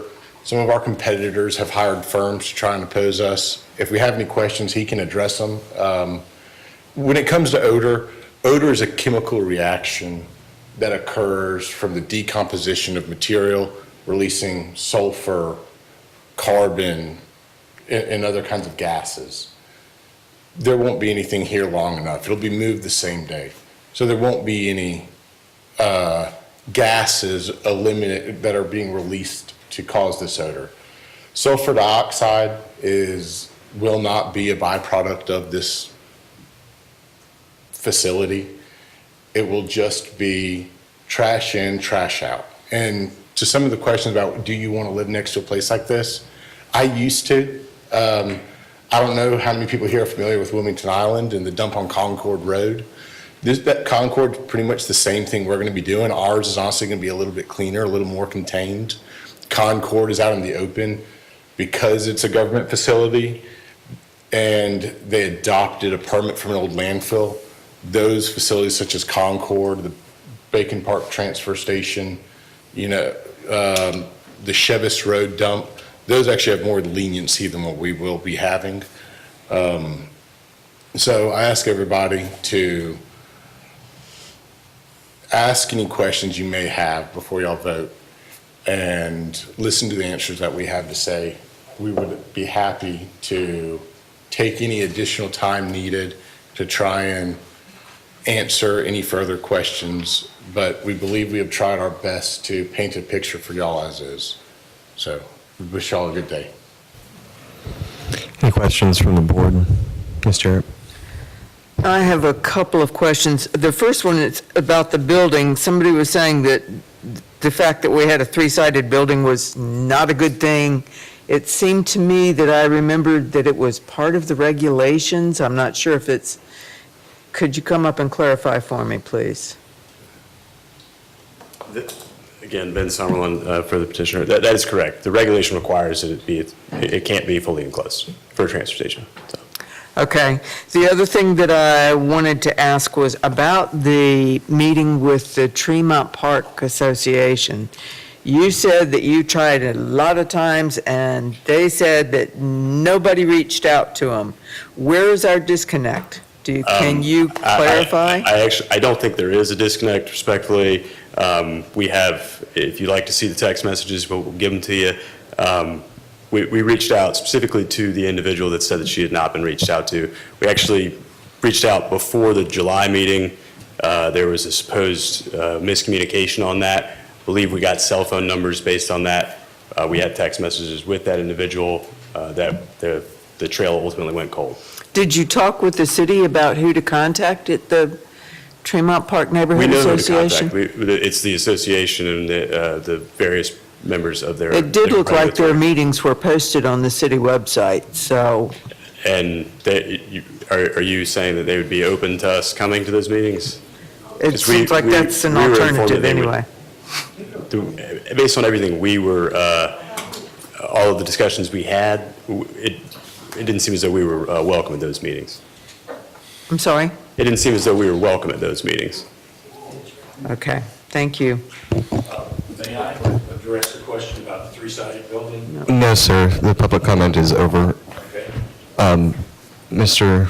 Irvin, did you have a question? I do. Ben, I have a few questions for you. With Take it respect to easy. the covenant that Marlon referenced, is it on a plat or a deed? The one that was specifically read was on the plat that was shown by staff. The plat is recorded? The plat is recorded. Okay, thank you. Do you have any other questions, Mr. Irvin? No other questions. Any other questions from the board? Ms. Bowles? When was the property purchased? 1999? Either 99 or 98.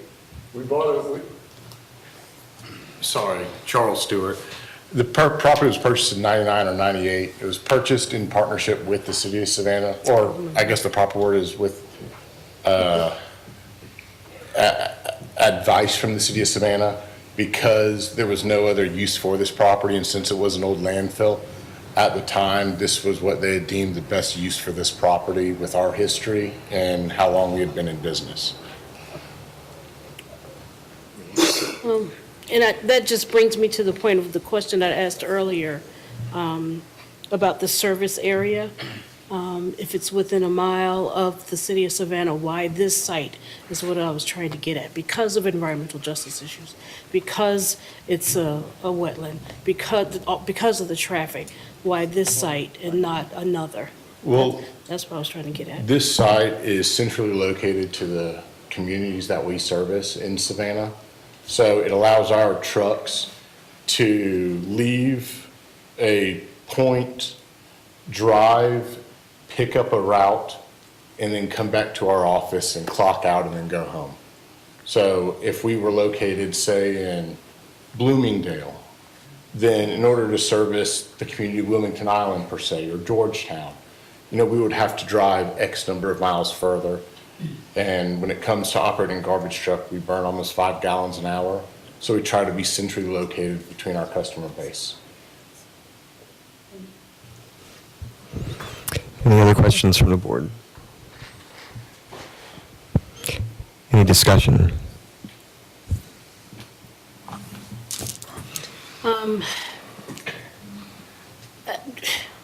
I think that my biggest concern is the environmental justice issue, particularly the odors, because yes, it doesn't, I know you're saying 500 feet from the center of your site and not the street, but the trucks are coming with the trash on it down Ogeechee Road to even get into your site. So that's, I don't want to address that. And I'm thinking about cumulative impacts. It's not just that there's a need for your business to have it at this site. I understand that there are transfer stations throughout the city and beyond, but there are also, these are communities that would love to have a charcuterie class and would love to have some of the other benefits that we hear coming to this community. Every time I hear from an environmental justice community, it's because they're looking at a disbenefit. And so that's what I'm thinking about, cumulative impacts on these communities. One thing we have offered the residents. Sir, we are at board discussion. We are at board discussion, so that would be out of order, I believe, to go back to that. Mr. Urban? Thank you. I'm going to echo a little bit about what Ms. Bowles said. My concerns go, of course, naturally to the legal part of this. If there's a restrictive covenant in place, it's there for a purpose to benefit the community. And my other concern is the placement will disproportionately affect a community that sits there in terms of environmental justice. And traditionally, going back as far back as I know, I was born in '63, they've always placed industrial facilities in traditional African American communities, waste facilities, heavy industrial facilities have always been there. And so I come to it also from 2 points. One is the restrictive covenant that appears to be in place based on if it's recorded on a plat.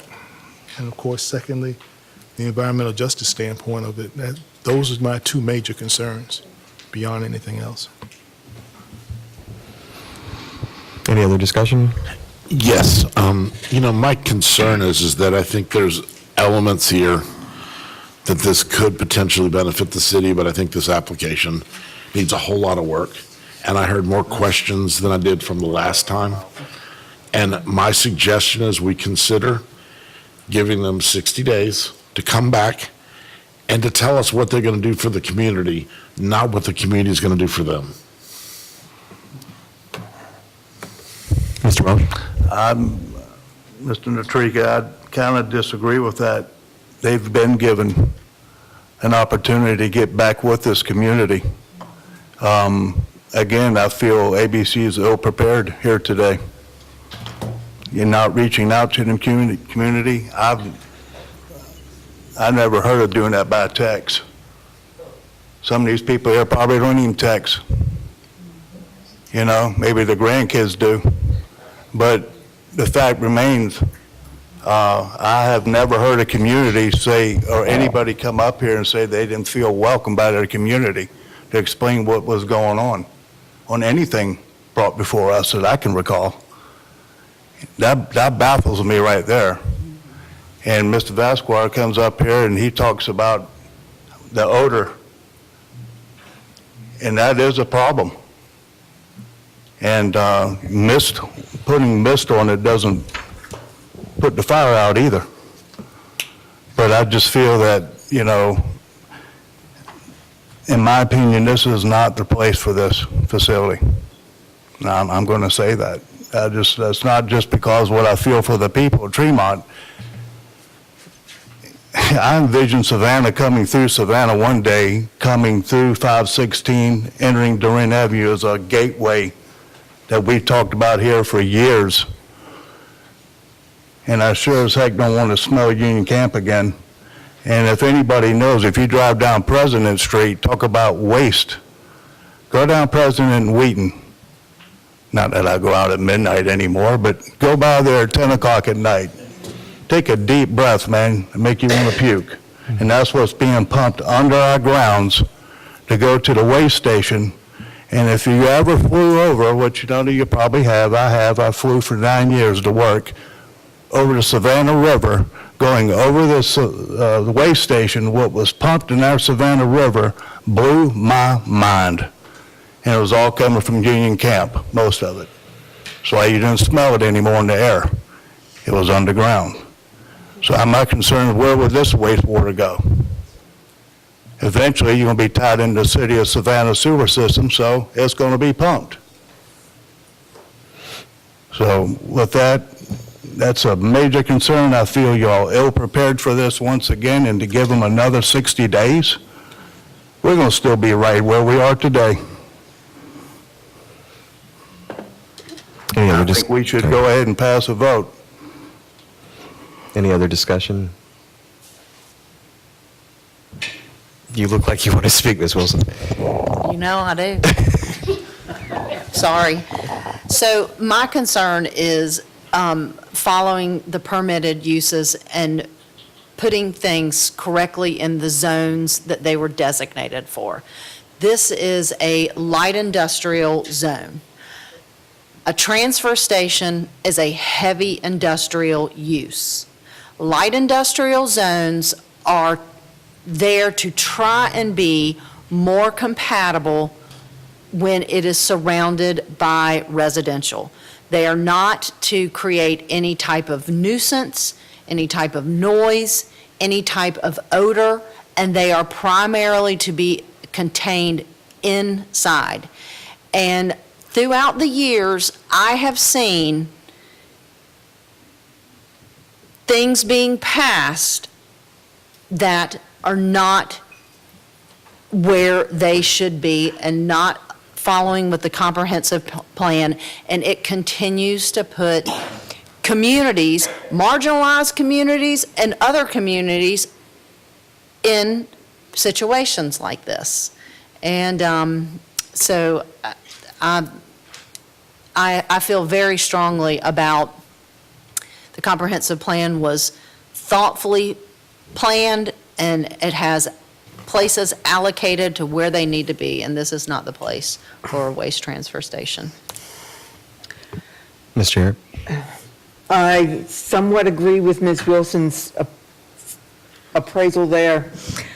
My concern is that my understanding of zoning is that we have residential, then we have OIT, then we have commercial, then we have light industrial, then we have industrial. But it seems like in these areas of environmental justice, we have industrial and residential. We really, really need to work on that. Separating those out, providing that buffer of commercial or office and institutional, rather than having this situation come up over and over and over again, where we have a community that is burdened by industrial all around it. We just don't need, that's why we have zoning. So I'd like to see our zoning address some of this, our comprehensive plan as it moves forward to address a separation between industrial and residential. We have industrial buffers on the agenda later on after this, so that might address some of that. Actually, we don't, I don't think. Yeah, it's been taken off. Oh, it has? Unfortunately. It's back on. It's still on? Okay, it's still on. On, it's off, it's on, it's off. It's on. Any more discussion on this matter? The only thing I would add to this conversation is if there is an issue with communicating with the responsible parties for neighborhood associations, particularly if I were in your shoes coming back to Yeah. a second hearing, I would certainly have copies of emails, of certified letters, of, communication records showing that I had done all of my due diligence to try to reach out to these communities. And if in fact they just refused to meet with you, at least you would have all of that documentation. I would agree that I feel like there was a lack of preparedness here for the second time coming back before us. Any more discussion? We'll open the floor for a motion.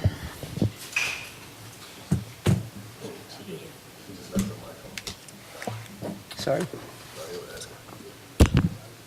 I move that we accept staff's recommendation of denial. A second. It's been properly moved and seconded. Ms. Amick? Yes. And a yes vote is an affirmative to approve staff's recommendation. Ms. Bowles? Yes. Mr. Urban? Yes. Ms. Jarrett? Yes. Mr. Kegler? Yes. Ms. Wilson? Yes. Mr. Natrika? Yes. Mr. Plunk? Yes. Ms. Ross? Yes. Mr. Stevens? Yes. Mr. Welsh? Yes. I too vote yes. Staff's recommendation carries for denial. We have no presentations. Next, we have approved staff reviews, which is minor master plan amendment. And then we'll just move into the industrial buffers.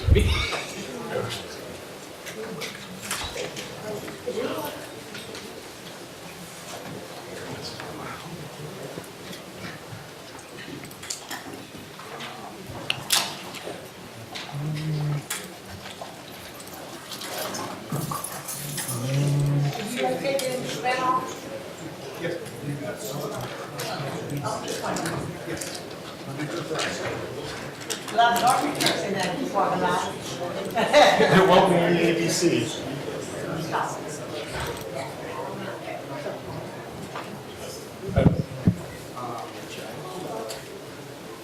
Does it still feel like home to you? Do you miss it yet?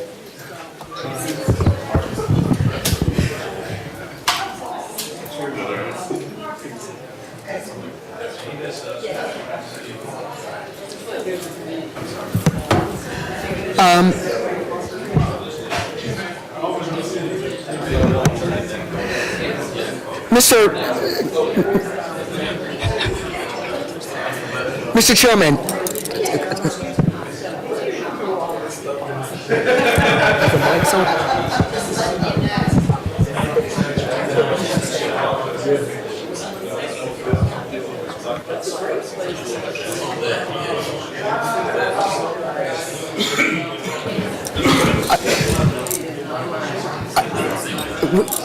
We're still in session.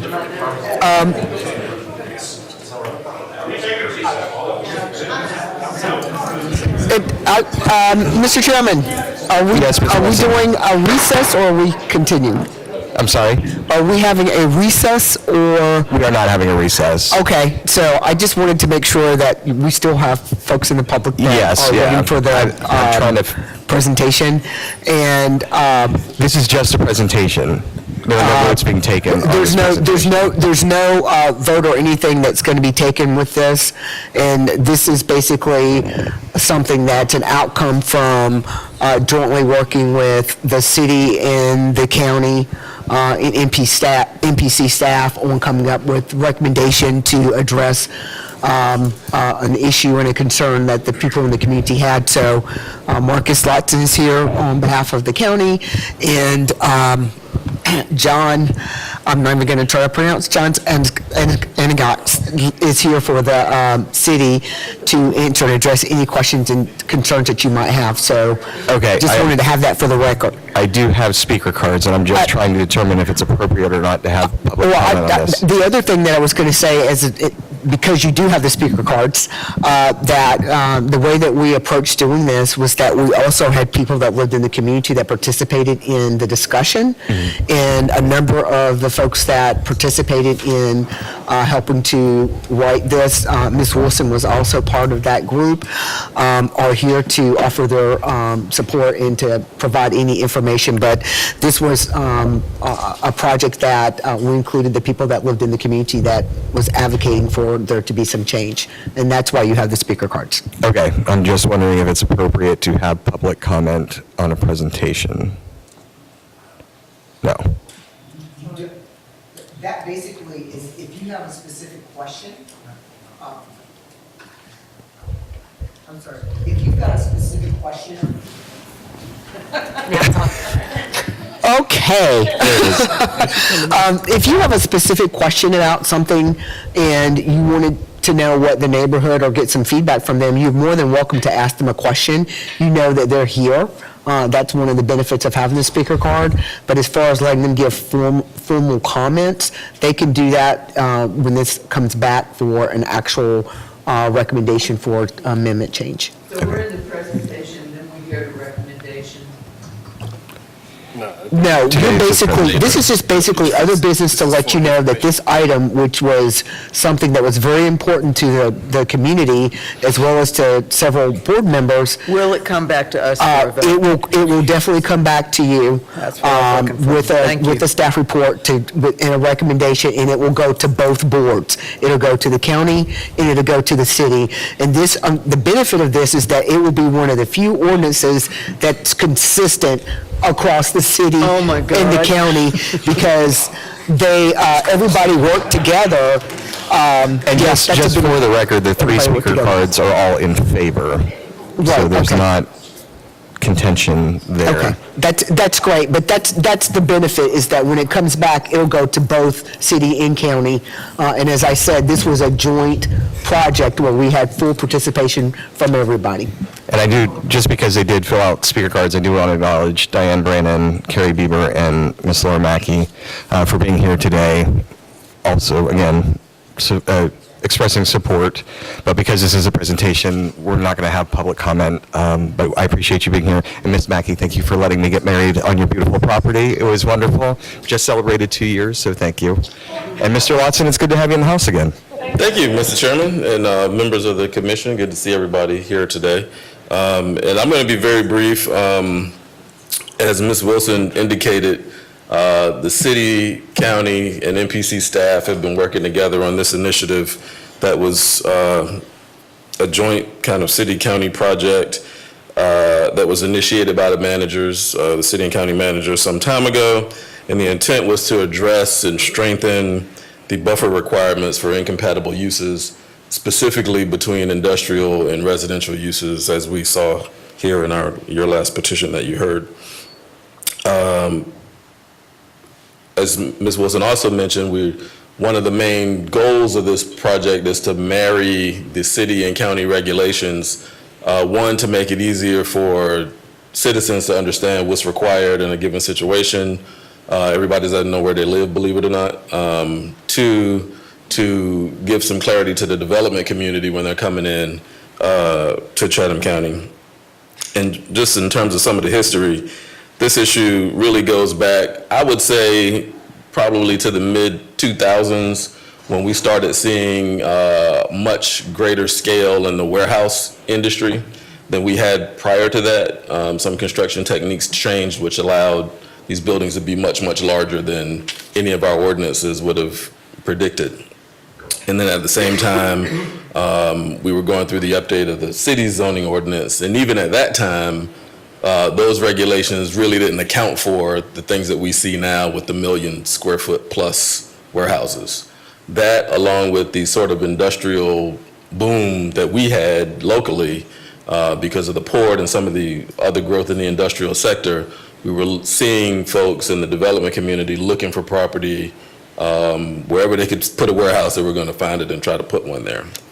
So we wanted to address these buffer standards because, as I mentioned, they did not accommodate, any real separation for the uses at the scale that we were beginning to see. So a group of folks started meeting. The MPC staff convened some meetings. We met a number of times, city staff, stakeholders, to get some input. We looked at some other local ordinances. As you drive around Chatham County and some of the adjacent counties, you might notice some things from a buffer standpoint that you go, well, we think that might work here. So we looked at some of those things. And I'm not going to get into the weeds of what we've done so far. John is going to come up here in a moment and go through this presentation.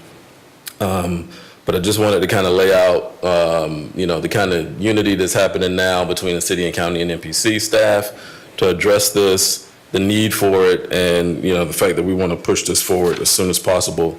We will come back to Ms. Jarrett's point with a full text amendment, or 2 text amendments, I guess it would be technically, to present to the board at a future meeting. We are going to ask you for some comments to get back to us so that when we make our revisions and come back with a approved draft from our managers to bring to you, it will address any comments that you have. So we'll give you some time between now and when we come back to send us any comments, and we'll talk about that as well. But I'm going to ask John to come up and go through the presentation. There he is.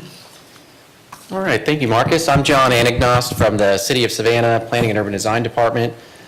And so, as you heard, we did have a lot of good coordination with residents of both the city and the county. We were coming up with these ideas. And so the concept that'll be helpful for you to understand, I think many of you are already familiar with this concept, but with this topic is use buffers. So the zoning ordinance in the city of Savannah has a few different types of buffers. And when there is a new development that's proposed next to an existing development, and the new development is going to be a more intense use, you could say, it is required to have a use buffer between it and the existing development.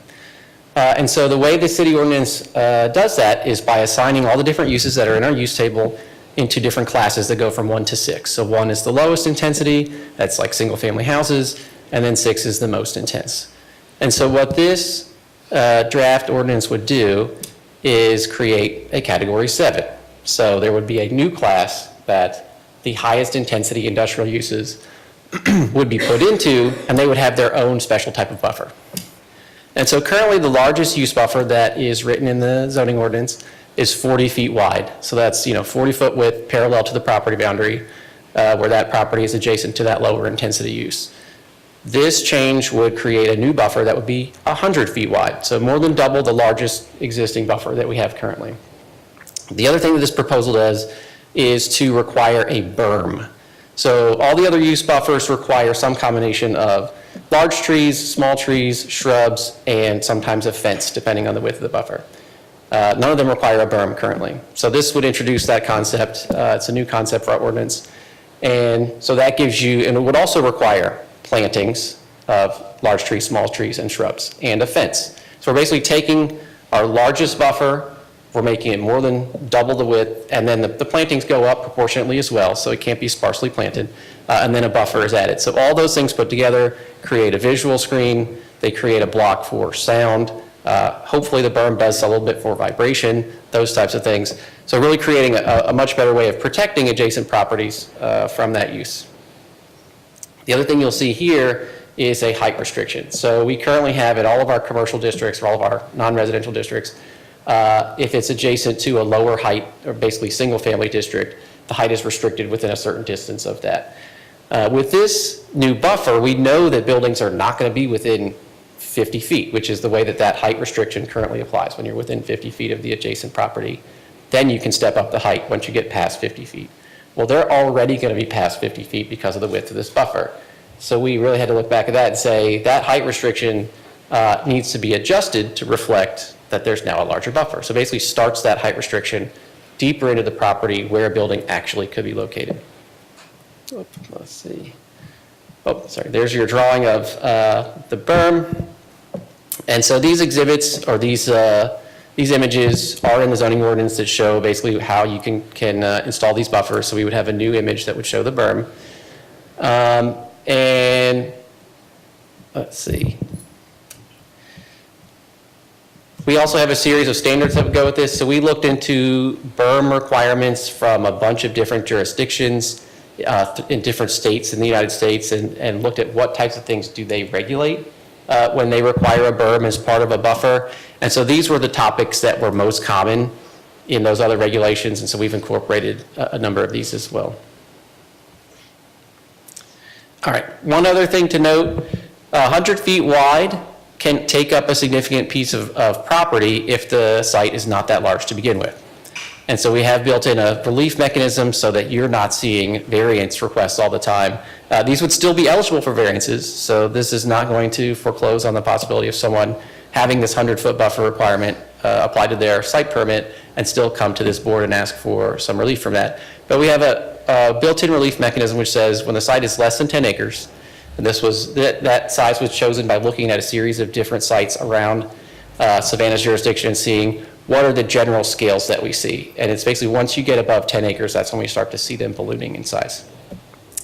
That below 10 acres, that you could reduce that buffer width by 40%, so down to 60 feet, and proportionately reduce the plantings as well. So giving that person the ability to shrink the buffer when their site is small, with also the expectation that the development that's occurring on that site is also going to be smaller in scale because there's just not room for more than that.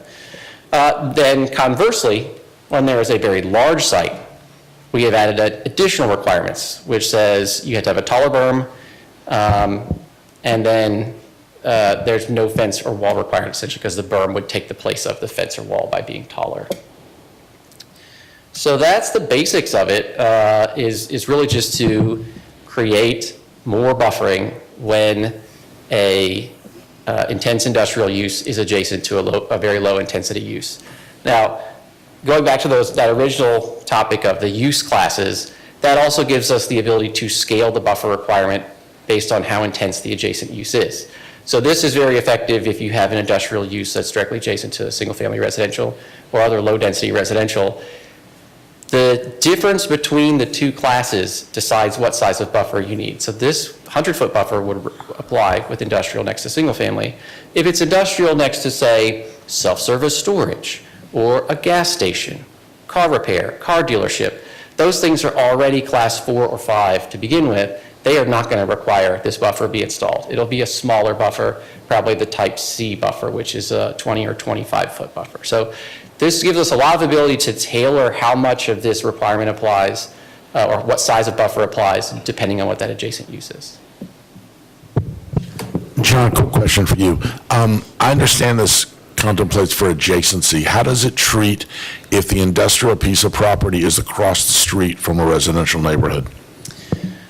There's two different ways that can be approached. The first one is if the street that's between the subject site and the residential neighborhood is a collector or arterial street, it will be required to have the arterial or collector street yard buffer, which is a 10-foot wide planted buffer with trees, large trees, small trees, and shrubs. No fence is required. That's the typical requirement. When you have a intense industrial use, there's actually a whole separate type of street yard buffer, which is called a Class 6 street yard buffer. So basically that Class 6, which has the industrial uses, it also requires the street yard buffer. And that's actually a Type E 40-foot wide buffer along the street. And you can see an example of that if you go on Magazine, just south of Louisville Road. There's one of those that's been installed recently. So that's one approach, is if it's that type of street.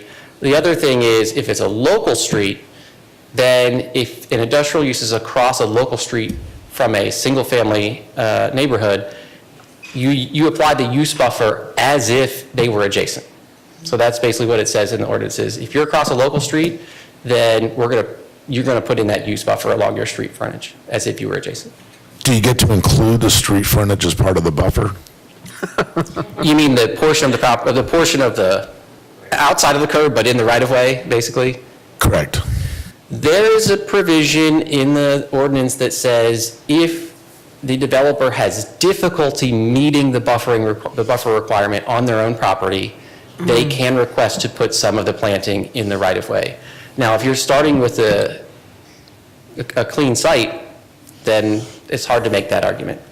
So that would usually be in the sense of someone's adding an addition to an existing development that triggers one of these buffers. There's thresholds of square footage that trigger these buffers. So that's usually where that would apply, is if someone does an addition and they say, well, there's already a parking lot there, I'd have to tear up a portion of my parking lot to be able to fit those trees. Then we can say, okay, maybe we can find a way to do that in the right-of-way. Interesting. Okay, so you're basically you almost ignore, if it's a local street, the fact that the local street is there and treat it as if the across the street was abutting? Yep, that's the way the ordinance is written, yeah. Thank you. Thank you. Ms. Jarrett, do you have a question? I have a few questions. First, why aren't we buffering the industrial with commercial or office institutional, et cetera, et cetera? And I know that the cart has already gone way down the tracks past where we should be, but is there anything we can do to add that land use buffer before we get to a residential neighborhood? We have heard time and time again from Tremont Park, Liberty City, out in the west, different neighborhoods where it was residential, and then all of a sudden industrial came and blam, they're right beside them and they're affecting them. And that's not my understanding of how zoning's supposed to work. Okay, I just want to make sure I understand the question, because at the beginning of your question, I feel like I heard, why are we not requiring industrial developments to provide a larger buffer from adjacent existing office or commercial developments? Why are we not buffering industrial developments with other So heavier right. zoning? Yeah. Yeah, that is usually a pretty core principle of zoning, and I think there are places in Savannah where that was done historically. And I think there is probably a racial component to why that was done in certain areas and not in other areas. I don't think anybody can deny that. Well, I don't think it's just racial, but I hear what you're saying. And one other thing, you've got to, and this is why it's good that we're trying to get a standard kind of policy here, because some of the issues we have is when you've got annexations, and the city has one requirement, the county has another, and it was in the county as in residential. I understand why we're doing this. Yeah, so I think that should clean up a lot of it. One of the other questions I have is about the berm. Has anyone talked with the engineers about what's going to happen if we create a berm around industrial property?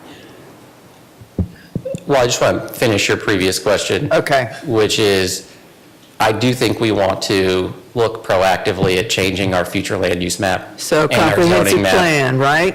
I think the approach that we see in the planning department at the city is as we go through area planning processes for specific parts of the city, that we can look at those specific changes as part of a public engagement process and then propose them to this board and to the city council. Shouldn't that be part of the comprehensive plan? Planning our whole community, the county and the city and the other It can be. municipalities? It sure seems like it would be something that we generally want to look for. Ms. Wilson, Ms. do you have Wilson? something to add? Okay, basically, what technically would happen is, we look at the bigger picture, so we'll look at it and say, oh, this is kind of a good place to look at either having office and institutional, something general, transitional, or business.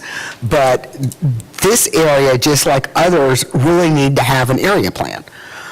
So John is exactly right. You need to have that detail. We can address it at a very high level because we look at the bigger picture, but it is the city's responsibility to go into that micro level to work with the community more to say, this is what we would like to have, and to come up with some performance measures. And we would work in tandem with them, but that is what would be done But the with the area comprehensive plans. plan kind of It addresses. sets the kind of the bigger picture of saying this in general would be a good area, but it acts as a guide.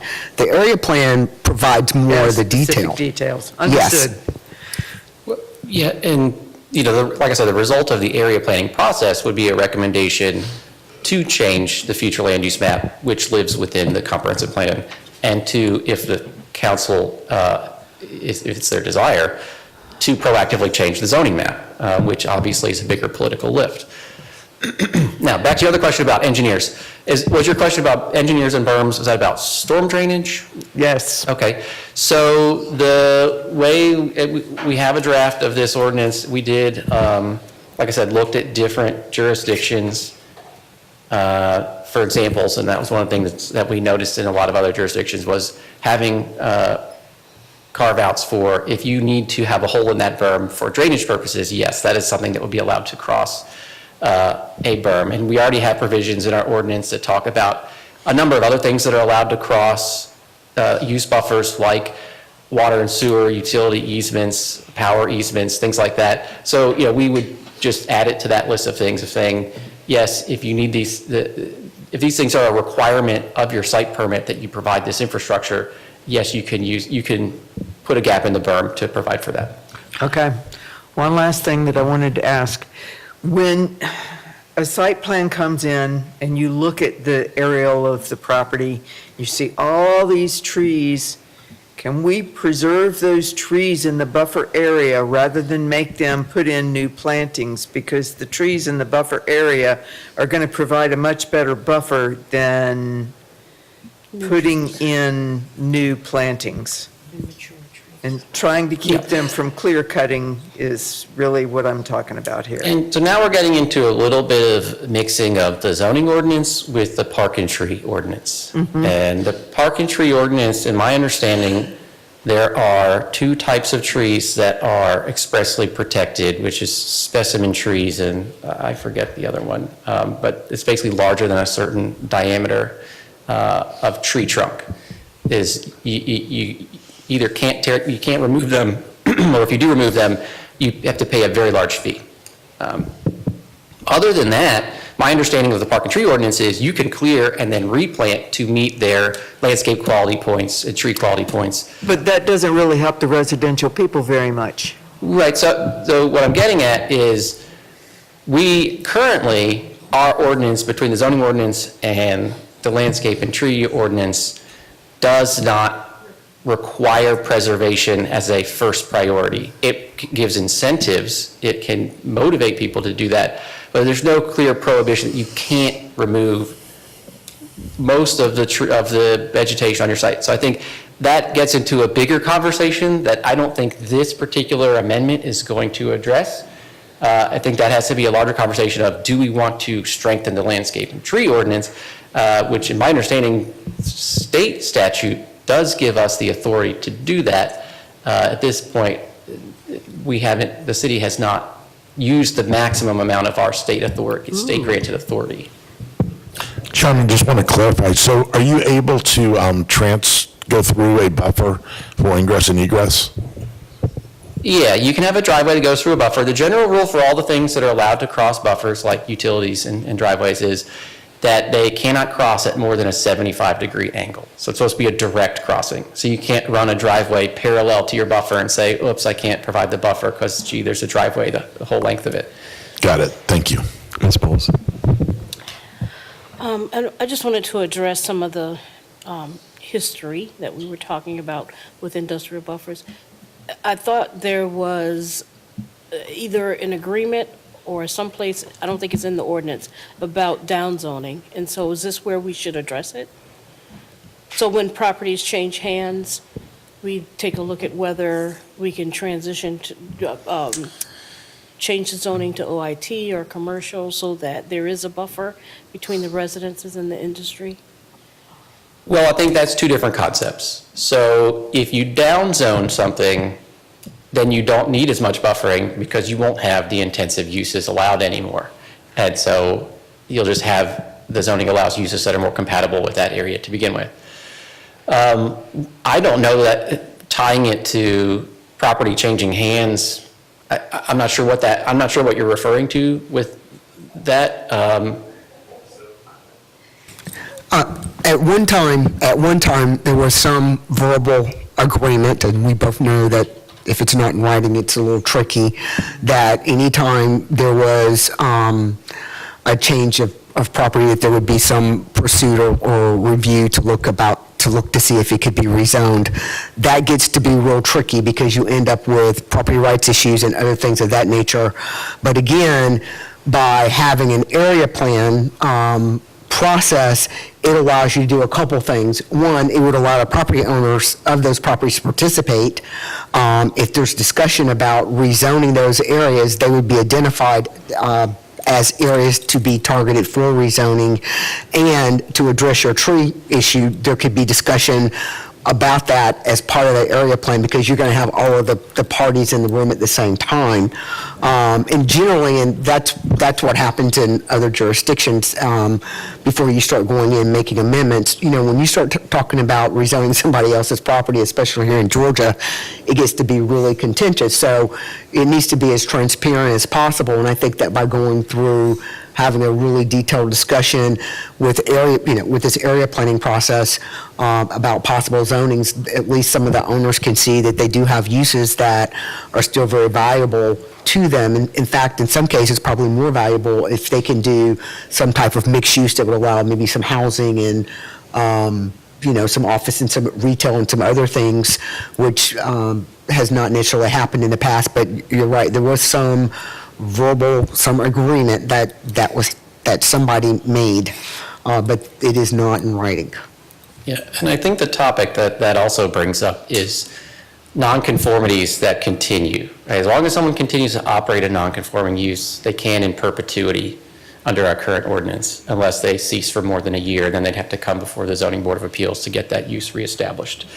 So the concept that is sometimes used in other jurisdictions, and I would have to ask the city attorney's office to research how legal this is in the state of Georgia, is called amortization, where you change, if the city council chooses to proactively change the zoning of a piece of private property, makes the existing use of that property non-conforming, meaning no longer permitted, that owner can continue operating, and the amortization concept would say the city could implement in that same ordinance, say, a clock has started. You now have 10, 15, 20, 25 years, and then after that many years after the effective date of this ordinance, that use will cease and it will not be reestablished.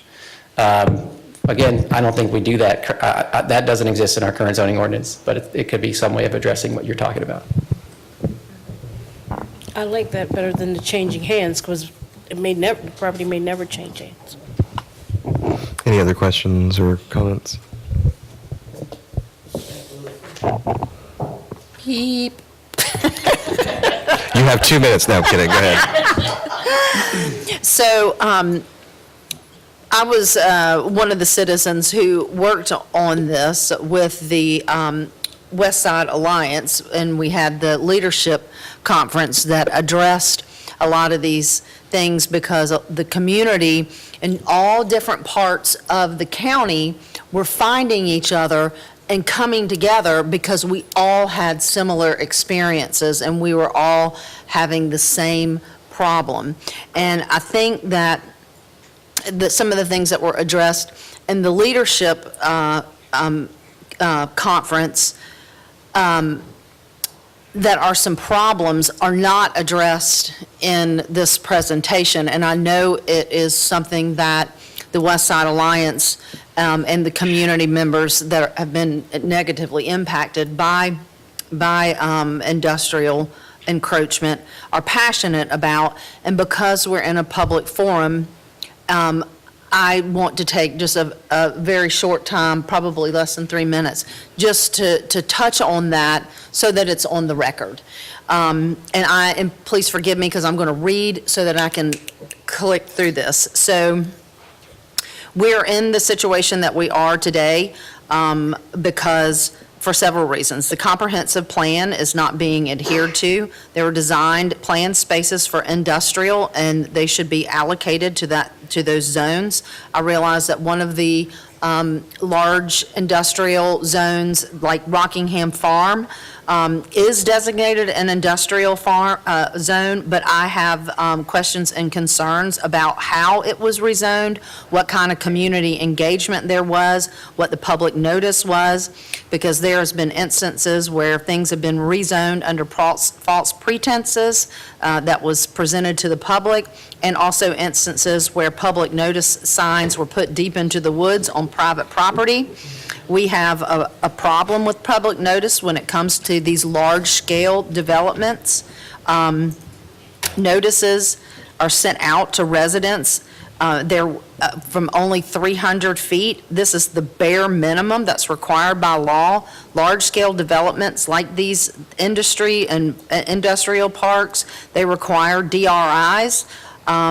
And they impact residents from much farther away than 300 feet. This is why they are called DRIs, Development of Regional Impact. So I think that's something that we should take a look at.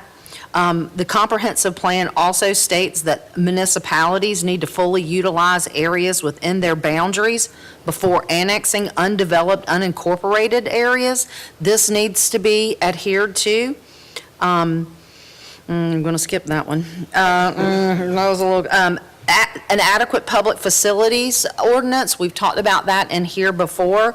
This is where we have the stormwater, we have the streets, we have the schools, we have those in place before these developments come in. We need to get on those kind of ordinances.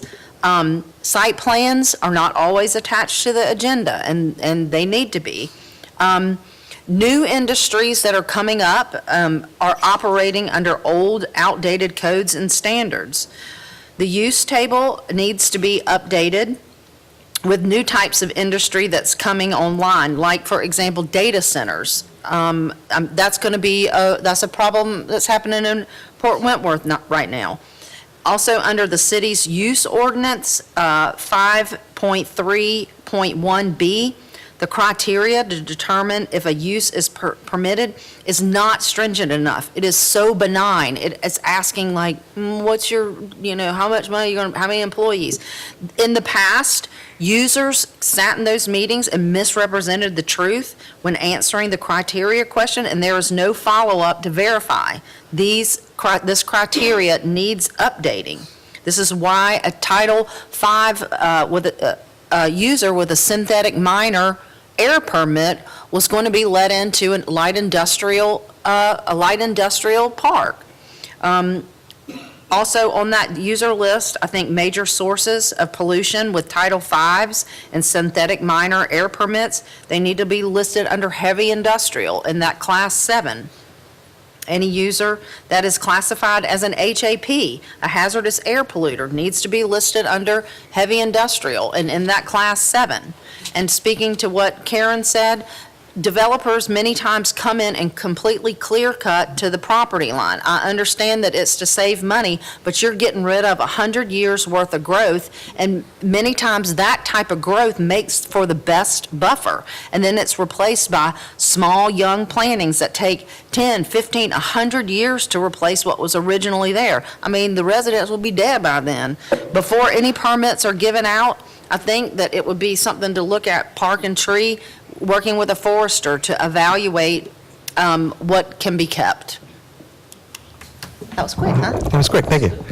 Yeah, I would build on that too, and what Karen said, like, a buffer, I think, is one of the best ways to, a berm is one of the best ways to buffer these properties, but I agree, like, if there's a dense forested area, there probably should be something specific in this that says that a certain amount of that is retained, and then the buffer, or the berm comes within that, because a developer may clear cut it because it's easier to do that, to bring the infill for the berm, than to preserve a lot of that dense forest and put the berm on the inside of it.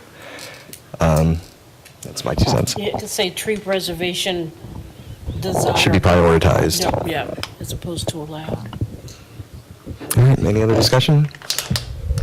Do we have a date that we're likely to hear this for a vote? We're looking at like 2 months or 6 months, or? I think closer to the 2-month time frame. Okay. All right, so I want to make sure, oh, yes, Mr. Stevens. Just a quick comment. I know this is cart way before the horse, but I think we should at least be considering it. As we refine and get this together, I think we should probably be looking and talking to our partners in Garden City, because they are experiencing a proliferation right now of warehouses that will directly impact Chatham County residents, and as well as, but like I said, I know that's cart way before the horse, but I think some primer conversations are absolutely worth it. All right, thank you for the presentation, Don. All right, need a motion to adjourn? Bowles, Second? Bowles. All right, all those in favor? Any opposed? All right.